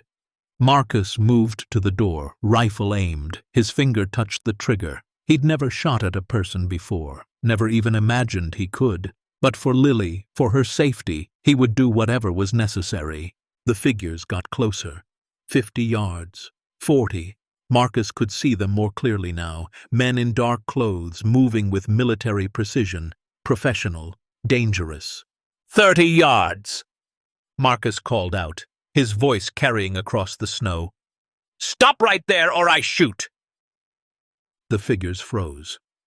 For a moment everything was still. Then one of them called back, Mr. Kane? Marcus Kane? Not Hutchins's voice, someone else, younger. I'm armed, Marcus shouted. I will defend my property. We're not here to hurt you, the voice called back. We're here to help. David Chen sent us. Marcus's breath caught. Chen? Already? But he'd only left the message hours ago. Prove it, Marcus shouted. A pause. Then, Bernard Frost, Federal Accountant, Witness Protection Site 7, Case number 8-4-7-2-6-1, Evidence Vault containing assets from Operation Clean Sweep.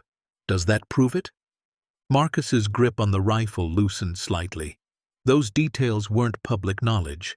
Only someone who'd actually worked the case would know them. Who are you? Marcus called. My name's Agent Sarah Reeves, FBI. I've been looking for this vault for 15 years. Mr. Chen contacted me immediately when he got your message. We drove through the night to get here. Please, Mr. Kane, let us help. Marcus looked at the SUV at the tree line. It was still there, still watching. If he let these people in, if they were really FBI, Hutchins and his employers would see. There'd be no going back. No more chances to walk away quietly. But then Lily called from the loft, her voice small and frightened. Daddy, what's happening? And Marcus made his choice. He opened the door. 3 figures emerged from the shadows, 2 men in tactical gear moving like trained operators, and between them a woman in her 40s with short dark hair and eyes that had seen too much but hadn't given up yet. Agent Reeves? Marcus asked. She nodded, showing him her badge and ID. Thank you for trusting us. I know that wasn't easy. Marcus looked past her at the SUV at the tree line. They're watching. The people who came before. They threatened me. Threatened my daughter. Reeves followed his gaze. Her expression hardened. How long have they been there? Since this afternoon. She pulled out a radio. Command, this is Reeves. We have civilian threat, visual confirmation of surveillance vehicle. Request immediate backup and interdiction team. A voice crackled back. Copy that. Units en route. ETA 20 minutes. Reeves turned back to Marcus. Show me the vault. They descended together, Marcus, Reeves, and one of the tactical officers. When Marcus opened the vault door and Reeves saw what was inside, she actually gasped. Her hand went to her mouth, and for a moment she just stood there, staring. "My God," she whispered. "Bernard actually did it. He saved everything." She moved through the vault reverently, touching crates like they were holy relics. "We thought it was gone. All of it. Destroyed or stolen or lost to bureaucracy. We had witness testimony, we had some financial records, but without the physical evidence, without the assets that proved the money trail, the case fell apart. Judges we'd trusted were bought off, witnesses disappeared, and 47 criminals walked free." She turned to Marcus, and there were tears in her eyes. "Do you understand what you found? This isn't just money. This is proof. Documentation that can't be denied, can't be explained away. With this, we can reopen the case. We can finally bring these people to justice." "And what happens to me?" Marcus asked quietly. "To my daughter?" Reeves didn't lie to him, didn't offer false promises. "It'll be dangerous. These people will try everything to stop you from testifying. Bribes, threats, intimidation, maybe worse. We can offer protection, relocation if necessary, but I won't pretend it'll be easy." Marcus thought about Lily, asleep upstairs, about the life he wanted to give her, about the choice Bernard Frost had made 30 years ago, choosing justice over safety, truth over comfort. "Bernard protected this for 3 decades, Marcus said. Died alone in these woods, probably scared every day that they'd find him. He did that because he believed it mattered, because he believed someone would eventually finish what he started." He met Reeves's eyes. "I can't let that be for nothing." Reeves nodded slowly. "Then we'll do everything in our power to keep you safe, both of you. I promise." The sound of sirens in the distance interrupted them. Multiple vehicles approaching. Through the cabin's window, Marcus saw the SUV at the tree line suddenly come to life, headlights flashing on, engine roaring as it tried to flee. But more vehicles were already blocking the road, state police, FBI units, converging from both directions. Marcus watched as the SUV was stopped, surrounded. Men in FBI jackets pulled Hutchins's associate from the vehicle, hands behind his back, reading him his rights. Reeves smiled grimly. "Your friends just made a very big mistake. Surveillance of a federal witness is a serious crime. They just gave us leverage." Over the next few hours, the cabin transformed into a federal crime scene. Agents photographed everything, documented everything, carefully catalogued each item from the vault. A protection detail was established around the property, and Marcus, exhausted but relieved, finally allowed himself to believe that maybe, just maybe, they were going to survive this. As dawn broke over the frozen forest, Reeves sat with Marcus at the small table while Lily slept upstairs, finally peaceful now that the immediate danger had passed. "What happens now?" Marcus asked. "Now we build a case," Reeves said. "It'll take time. Months, probably. We'll need your testimony about everything you found, how you found it. Bernard's journals will be crucial, and the evidence itself. This is enough to bury some very powerful people." "They'll fight back." "Oh, absolutely." Reeves didn't sugarcoat it. "They'll hire the best lawyers money can buy. They'll call in favors from every corrupt official still in their pocket. They'll try to discredit you, claim you planted the evidence or stole it or altered it. But here's the thing. Bernard was brilliant. Everything's documented. Chain of custody preserved. Official seals intact. This isn't just evidence. It's an airtight case frozen in time." Marcus looked out the window at the ancient pines, their branches heavy with snow. "The roots," he said quietly. "Bernard wrote that the roots would protect it. I didn't understand what he meant until I found the vault. The root system hid everything, made it invisible to any scan that might have been looking." "Bernard Frost was a hero," Reeves said. "What he did, living in isolation, protecting this evidence at the cost of everything he had. That's courage most people can't even imagine. And now you're carrying that forward. That makes you a hero too." Marcus shook his head. "I'm not a hero. I'm just a guy who bought a cabin because I had nowhere else to go." "Sometimes," Reeves said with a small smile, "heroes are just regular people who choose to do the right thing when it would be easier to walk away." As the sun climbed higher, warming the frozen landscape, Marcus thought about the journey that had brought him here. The foreclosure auction, the warnings from strangers, the desperate purchase that should have been a mistake but turned into something else entirely. He'd come to this frozen cabin with nothing but $34 and a daughter who deserved better. Now he was sitting on evidence that would reshape the justice system, surrounded by federal agents, protected by the same government that had failed to protect Bernard Frost decades ago. It was terrifying. It was overwhelming. But looking at Lily sleeping peacefully upstairs, knowing she was safe, knowing he'd made a choice that would let her grow up believing her father stood for something, that made it worth it. The vault beneath the cabin held $260 million in assets. But the real treasure, Marcus was beginning to understand, wasn't measured in gold or gems. It was measured in truth, in justice, in the courage to stand up even when the odds seemed impossible. Bernard Frost had found that courage, had lived with it for 30 years in isolation and fear. Now Marcus Kane had found it too, and he wasn't going to let it go. Not for $50,000, not for any amount of money, not for anything. The media descended on the story like a storm. Within 48 hours of the FBI securing the vault, every major news outlet in the country had picked up the story. The headlines were sensational, almost unbelievable. Hidden federal vault discovered after 30 years. Carpenter finds $260 million in frozen cabin. Corruption case of the century reopened.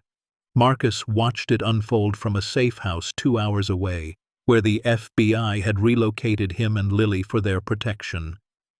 The house was comfortable, warm, nothing like the cabin, but Marcus found himself missing the simple roughness of it, the wood stove's heat, the sound of wind through the pines. This sterile suburban home felt like a cage, even if it was a gilded one. Agent Reeves visited daily, updating him on the investigation's progress. The evidence from the vault was being processed by teams of forensic accountants, historians, and federal prosecutors. Every coin catalogued, every document scanned and authenticated, every piece of jewelry traced back to its original case file. The work was meticulous, painstaking, and absolutely necessary. "The authentication is crucial," Reeves explained during one visit, sitting across from Marcus at the safe house's kitchen table while Lily colored in the next room. "Defense attorneys will try to claim the evidence was planted or tampered with. We need to prove an unbroken chain of custody from the original seizures in the 80s to today." "And can you?" Marcus asked. Reeves smiled. "Bernard was even more thorough than we imagined. He didn't just hide the evidence, he documented everything. We found logs, photographs, notarized statements he made to himself. It's like he knew someday this would all need to stand up in court. The man was a genius. But the legal process was slow, agonizingly slow. Days turned into weeks. Marcus couldn't work, couldn't leave the safe house without an escort, couldn't return to the cabin. His entire life had been put on hold while lawyers and federal agents built their case. And then the threats started. They came in various forms. Anonymous letters delivered to the FBI office, warning Marcus to recant his story. Phone calls to distant relatives he barely knew, asking questions about his past, his daughter, his vulnerabilities. Online attacks questioning his credibility, his motives, claiming he'd fabricated the whole thing for attention or money. The most chilling came through his court-appointed attorney, a formal letter from a law firm representing concerned parties who wished to settle this matter privately. They offered Marcus $5 million to sign a document stating he'd made a mistake, that the vault had been empty, that the whole thing had been a misunderstanding. In exchange, all charges against everyone involved would be dropped, and Marcus could disappear with enough money to live comfortably anywhere he wanted. "It's a bribe," Reeves said flatly when Marcus showed her the letter. "They're terrified. The case we're building will destroy them, and they know it. 5 million is nothing compared to what they stand to lose. Freedom, reputation, fortunes built on corruption. What happens if I say no? Marcus asked, though he already knew his answer. Then they'll try other methods. Legal harassment, character assassination, maybe worse. Reeves met his eyes. I won't lie to you, Marcus. These people don't give up easily. But we're prepared for that. And with your testimony and Bernard's evidence, we will win. Marcus looked at Lily, who was showing her coloring to one of the FBI agents assigned to watch them. She was laughing, her face bright with childhood joy, oblivious to the danger surrounding them. He thought about the life he wanted to give her. Not a life built on compromise with corruption. Not a life where she'd grow up knowing her father took blood money to stay silent. He handed the letter back to Reeves. Tell them no! Tell them I'm testifying! The legal proceedings began 6 months after Marcus's discovery. Not the main trial, that would take years to prepare, but preliminary hearings to establish the validity of the evidence and Marcus's rights to it. The federal government claimed ownership of the assets as recovered evidence. The original victims of the crimes wanted restitution. And then there were the defendants themselves, now formally charged, claiming the statute of limitations had expired and the evidence was inadmissible. Marcus found himself at the center of a legal battle that spanned multiple jurisdictions and involved some of the most powerful lawyers in the country. He sat in deposition after deposition, answering the same questions over and over. How did you find the vault? What did you do with the evidence? Did anyone help you? Could you have altered anything? His court-appointed attorney was a sharp woman in her 30s named Jennifer Park, who specialized in whistleblower cases. She explained to Marcus that his legal position was stronger than he'd realized. The property was legally yours, she said during one of their strategy sessions. Everything on or under that property became yours when you completed the purchase. The government can claim the evidence, sure, but they have to compensate you for it. That's basic property law. And given that you were the one who secured it, preserved it, and brought it to their attention at great personal risk, there's a strong argument for a substantial finder's fee. How substantial? Marcus asked, afraid to hope. Precedent varies, but typically 10 to 25% of the recovered value in whistleblower cases. Given the unique circumstances here, we're arguing for 20%. Marcus did the math. 20% of $260 million. $52 million. The number was so large it didn't feel real. It felt like fantasy, like something from a movie. People like him didn't get $52 million. People like him were lucky if they could make rent. But Jennifer was confident. The government wants this case. They want the convictions, and you're the key to getting them. You have leverage, Marcus. We need to use it. The preliminary hearing took place in a federal courthouse in Boston, with security so tight Marcus felt like he was entering a fortress. Protesters lined the streets outside, some supporting him, calling him a hero, others calling him a liar, a fraud, claiming the whole thing was a government conspiracy. The media circus was overwhelming. Marcus took the stand and told his story, not just the facts, but the emotion behind them. He talked about being a struggling single father with nowhere to go, about buying a cabin for $350 because it was his only option, about finding Bernard Frost's journal and making the choice to honor a dead man's sacrifice instead of walking away or selling out. I could have kept it hidden, Marcus said, his voice steady despite his nerves. Could have tried to take the treasure for myself. But that would have dishonored everything Bernard Frost died protecting. He gave up his whole life to preserve evidence of corruption. The least I could do was make sure that sacrifice meant something. The defense attorneys tried to rattle him, suggesting he'd planted the evidence, that he was working with the FBI, that his story was too convenient to be true. But Marcus had truth on his side, and truth had a weight that lies couldn't match. He answered every question honestly, completely, holding nothing back. When Agent Reeves testified, she corroborated every detail of Marcus's account. She showed the court photographs of the vault, of the evidence in situ, of Bernard Frost's meticulous documentation. She explained how the case had been buried 3 decades ago through corruption and intimidation, and how Marcus's discovery had given them a second chance at justice. Without Mr. Kane's courage, Reeves said, these criminals would have died free, their crimes forgotten, their fortunes intact. Instead, we now have the opportunity to deliver justice that's been delayed for 30 years. That's not just valuable, it's priceless. The hearing lasted 3 days.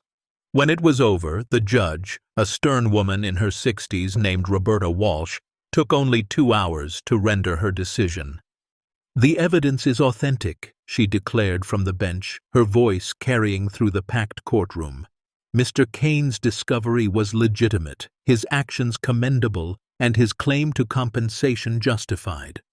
The government may claim the evidence for use in criminal proceedings, but they must pay fair market value for the assets recovered. Additionally, given Mr. Kane's role as a de facto whistleblower who assumed significant personal risk, the court finds that a finder's fee of 20% is appropriate and warranted. The courtroom erupted. Reporters scrambled for their phones.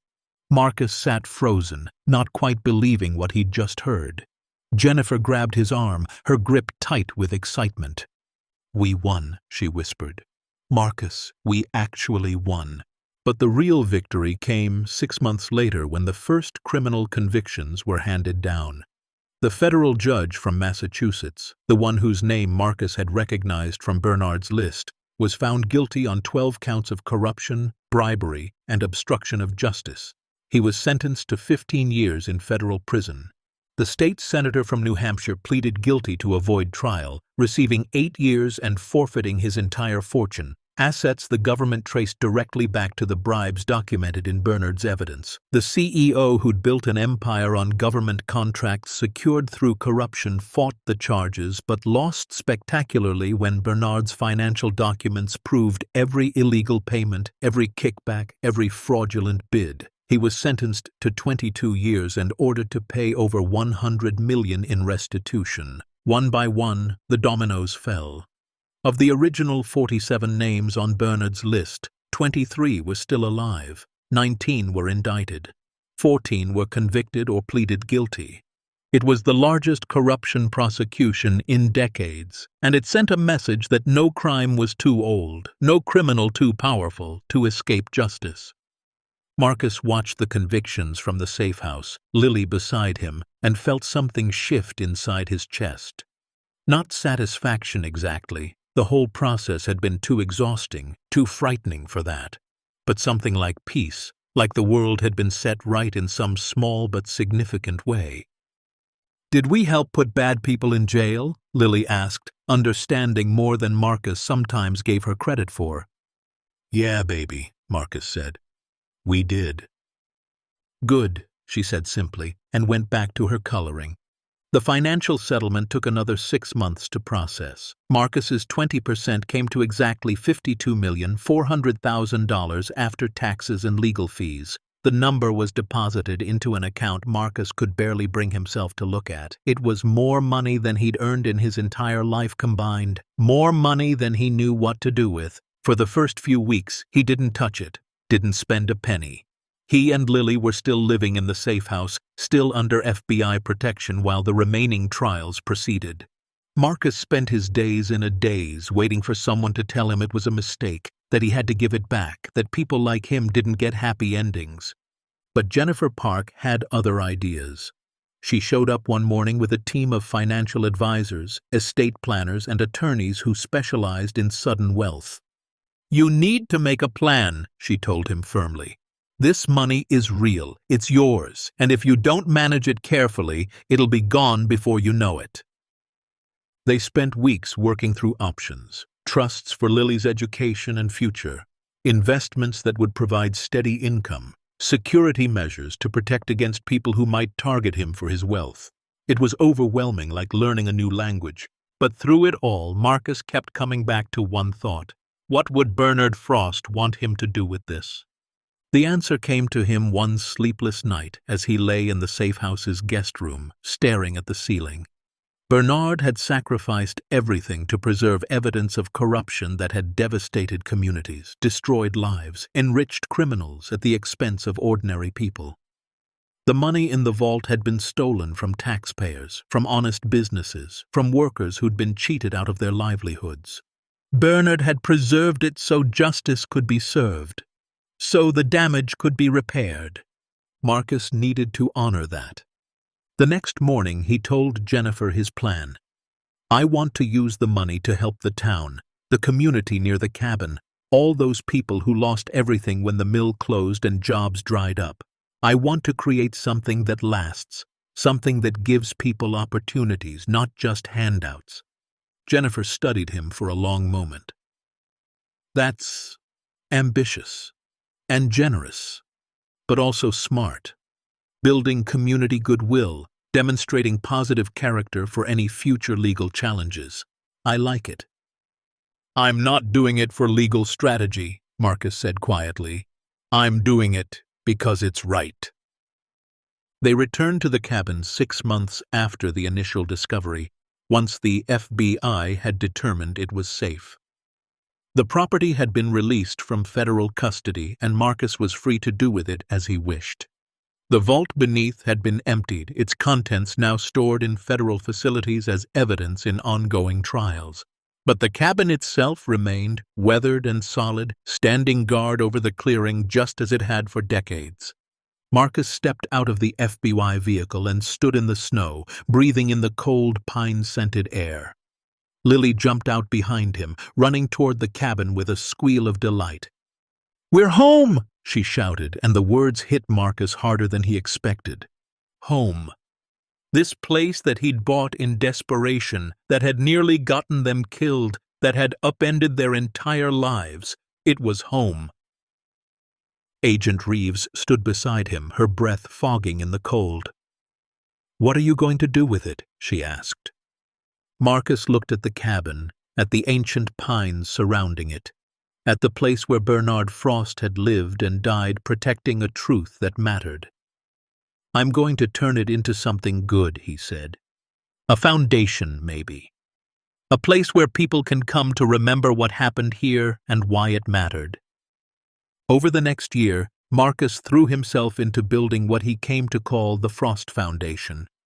He bought the old mill property on the edge of town, the abandoned factory that had employed hundreds before it closed, leaving the community devastated. The buildings were in rough shape, but the bones were good, and Marcus had learned something about seeing potential in broken things. He hired contractors, local people who needed work, to renovate the space. They transformed the old factory floor into a community center with training facilities for skilled trades: carpentry, welding, electrical work, plumbing. The kind of jobs that couldn't be outsourced, that would always be needed, that paid decent wages and built self-respect. Marcus funded scholarships for anyone who wanted to learn: single parents like he'd been, veterans struggling to transition to civilian life, teenagers who couldn't afford college but had good hands and willing hearts. The program paid for training, provided tools, and connected graduates with employers who needed skilled workers. But he didn't stop there. He bought 3 abandoned properties in town and converted them into affordable housing. Not rentals.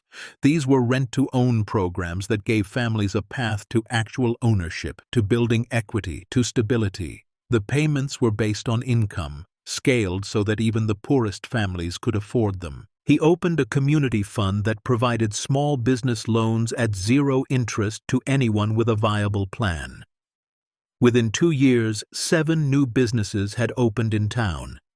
A diner, a hardware store, a child care center, a small manufacturing shop, a repair garage, a bakery, and a bookstore. Each one created jobs. Each one brought life back to streets that had been dying. People talked. Of course they talked. Some called Marcus a saint. Others called him naive, said he was throwing money away, that people would take advantage of him. A few muttered that he was just trying to buy forgiveness for disturbing Bernard Frost's grave. But Marcus didn't care about the talk. He cared about results, and the results spoke for themselves. The unemployment rate in the region dropped by 40% in 18 months. Property values stabilized and then began to rise as people stopped abandoning their homes. The school district, which had been facing closure due to declining enrollment, suddenly had families moving back to the area. Kids who'd never imagined leaving their dead-end town suddenly had futures they could see and touch and believe in. And at the center of it all, Marcus kept the cabin exactly as it had been. He reinforced the structure, replaced the roof, made it sound and safe. But he didn't modernize it or change its character. The wood stove still stood in the center. The ladder still led to the loft. The floor still had the hidden panel that opened to the tunnel below, though the vault itself was now just an empty chamber, a testament to secrets kept and truth preserved. Marcus turned the cabin into a museum of sorts, the Frost Memorial. He displayed photographs of Bernard, information about the case he'd protected, the story of corruption and courage that had played out in this remote clearing. He included his own story too, the desperate purchase, the discovery, the choice to do the right thing even when it was terrifying. And in the center of the main room, he placed Bernard's journal in a sealed display case, open to the page that had changed everything. If you're reading this, then you've found what I left behind. Be careful. Not everything buried stays buried. Visitors came from all over, thousands in the first year alone. Some were curious about the scandal. Others were inspired by the story of ordinary people standing up against corruption. Many were locals who'd benefited from Marcus's foundation and wanted to see where it all began. Marcus hired Lily's teacher, a woman named Grace, who'd been about to leave teaching due to burnout and financial stress, to run the memorial. She created educational programs for schools, teaching kids about integrity, courage, and the power of individual action. The cabin became more than a museum. It became a classroom, a symbol, a place where people came to remember that change was possible. 2 years after finding the vault, Marcus stood in the clearing during the memorial's anniversary celebration. Hundreds of people had gathered. Families who'd found homes through his programs, workers who'd learned trades, business owners who'd gotten their start from his loans. The mayor gave a speech about community and resilience. Agent Reeves, who'd become a friend, talked about justice delayed but not denied. But the moment that hit Marcus hardest came when Lily, now 10 years old, confident in a way she'd never been before, stepped up to the microphone that had been set up near the cabin. "My dad says that sometimes the best things come from the scariest choices," she said, her voice clear and strong. "We came here with nothing, just a truck and some clothes and each other. He bought this cabin because we had nowhere else to go. Everyone said it was a mistake, that it was cursed or haunted or worthless." She paused, looking out at the crowd. "But my dad taught me that sometimes you have to take chances on broken things, because broken doesn't mean worthless. It just means it needs someone brave enough to see what it could be." Marcus felt his throat tighten. Grace, standing beside him, squeezed his hand. "Mr. Frost was brave," Lily continued. "He protected truth when it would have been easier to walk away. My dad was brave too. He could have kept the treasure hidden or sold it or run away. But he didn't. He finished what Mr. Frost started. And now look at this place. Look at what's been built." She gestured at the crowd, at the town visible in the distance, at the cabin standing solid behind her. This is what happens when people choose to be brave, when they choose truth over easy money, when they choose to help others instead of just helping themselves. My dad says that's what real treasure is. Not gold or diamonds or money in a vault, but the difference you make in people's lives. The crowd erupted in applause. Marcus wiped at his eyes, not bothering to hide the tears. Grace leaned into him and whispered, "She's right, you know. You changed everything, not just for this town, but for her. She's growing up believing that one person can make a difference. That's the greatest gift you could give her." That night, after the celebration had ended and the last visitors had left, Marcus walked through the cabin alone. He ran his fingers along the worn wooden walls, felt the heat still radiating from the wood stove, looked up at the loft where he and Lily had huddled during that first terrifying winter. So much had changed. He was wealthy now, though he lived modestly. He was famous, though he avoided the spotlight when he could. He was respected, called a hero, invited to speak at events about whistleblowing and courage. But standing in this simple cabin, in the place where it had all begun, Marcus didn't feel like a hero. He felt like a guy who'd gotten lucky, who'd stumbled into something bigger than himself and somehow managed not to screw it up too badly. He thought about Bernard Frost, about the lonely man who'd lived in this cabin for years, protecting a secret that ultimately cost him everything. Had Bernard known in his final days that his sacrifice would matter, that someone would find what he'd hidden and finish the fight he'd started? Marcus hoped so. Hoped that somewhere Bernard Frost was at peace, knowing that his decades of isolation and fear hadn't been for nothing. As if in answer, the wind picked up outside, rushing through the pines with a sound like whispered approval. The ancient trees stood guard as they always had, their roots running deep beneath the frozen ground, holding secrets and memories and the weight of choices made in darkness but revealed in light. Marcus locked up the cabin and walked back toward his car, where Lily was waiting with Grace. They'd moved into a modest house in town, nothing fancy, just a 3-bedroom with a yard where Lily could play and room for Grace's books. It was the kind of home Marcus had dreamed of giving his daughter, but never thought he'd achieve. "Ready?" Grace asked as he approached. Marcus looked back at the cabin one more time, at its dark shape silhouetted against the star-filled sky. "Yeah," he said softly. "I'm ready." They drove back toward town, toward the lights and warmth and community they'd helped build. As they passed the old mill, now the Frost Training Center, its windows glowing with activity even at this late hour, Marcus felt a sense of completeness he'd never experienced before. He'd come to this frozen place with nothing, desperate and afraid, making a purchase everyone said was a mistake. He'd found treasure beyond imagining, yes, but more than that, he'd found purpose. He'd found a way to honor a stranger's sacrifice and turn tragedy into hope. The logging town that had been dying was alive again. Families had futures. Children had opportunities. And at the center of it all was a simple cabin that had become a symbol, proof that sometimes the greatest treasures are found by those brave enough to take a chance when everyone else walks away.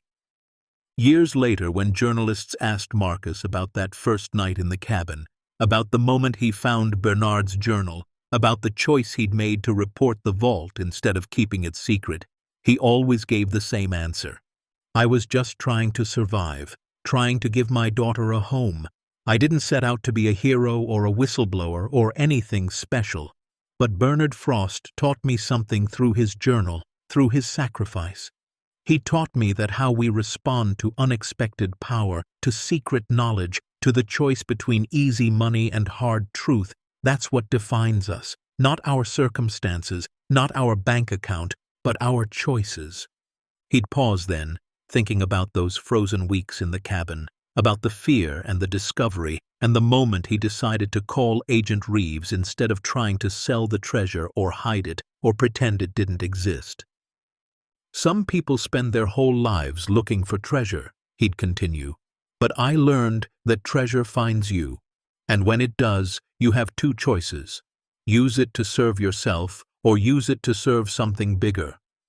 Bernard chose to serve justice. I just tried to honor that choice, and it turned out that serving something bigger than yourself is where real wealth comes from, not the kind you can spend, the kind you can feel." Lily would always roll her eyes when he got philosophical like that. But Marcus noticed she'd started doing volunteer work at the foundation, helping new families get settled, showing kids that people like them, people from nothing, people who'd had nowhere else to go, could build lives that mattered. She was becoming the person he'd always hoped she'd be, strong, compassionate, brave enough to choose the hard right over the easy wrong. And that, Marcus knew, was the greatest treasure of all, not the gold in Bernard's vault, not the fortune he'd received, but the legacy of courage passed from one desperate person to another, across decades and circumstances, proving that sometimes salvation comes not from having everything, but from being willing to risk the little you have for something that matters. The cabin still stands today, preserved and protected, a memorial to choices made in darkness but celebrated in light. And on the wall beside Bernard Frost's journal, there's a new plaque. It reads, Bernard Frost, 1943 to 1995, federal accountant who sacrificed everything to preserve truth. His courage, frozen for 30 years beneath this cabin, was discovered by Marcus Kane in 2023 and brought to light, resulting in justice for crimes long thought forgotten. This memorial stands as proof that one person's dedication to truth can echo across decades and change countless lives. Some treasures are worth more than gold. Some legacies are measured not in wealth, but in the courage to stand for what's right when standing is hardest. Not everything buried stays buried. And below that, in smaller letters, Marcus Kane, born 1989. Carpenter, father, whistleblower. Bought this cabin for $350 in desperation, found a fortune in gold, chose justice over wealth, community over comfort. Used his finder's fee to rebuild a dying town, proving that the greatest treasure isn't what we find, but what we build. Visitors read these plaques and walk away understanding something important, that heroes aren't born special. They're made through choices, that wealth means nothing if it's not used to build something that lasts. That courage is contagious, passing from person to person, generation to generation, like a light that refuses to go out no matter how dark the night. And somewhere in that frozen clearing, surrounded by ancient pines whose roots run deeper than anyone can measure, the cabin waits, standing guard, holding memory, whispering to all who visit that sometimes the greatest adventures begin with the smallest chances, that fortune favors not the bold but the just, and that redemption, like spring after winter, is always possible for those brave enough to dig beneath the frozen surface and uncover what's been waiting all along. The end. Up next, 2 more powerful stories are waiting for you. Click to keep discovering. And don't forget to hit subscribe if you believe that courage can change everything, that treasure is more than gold, and that every person, no matter how desperate or forgotten, has the power to leave a legacy that matters.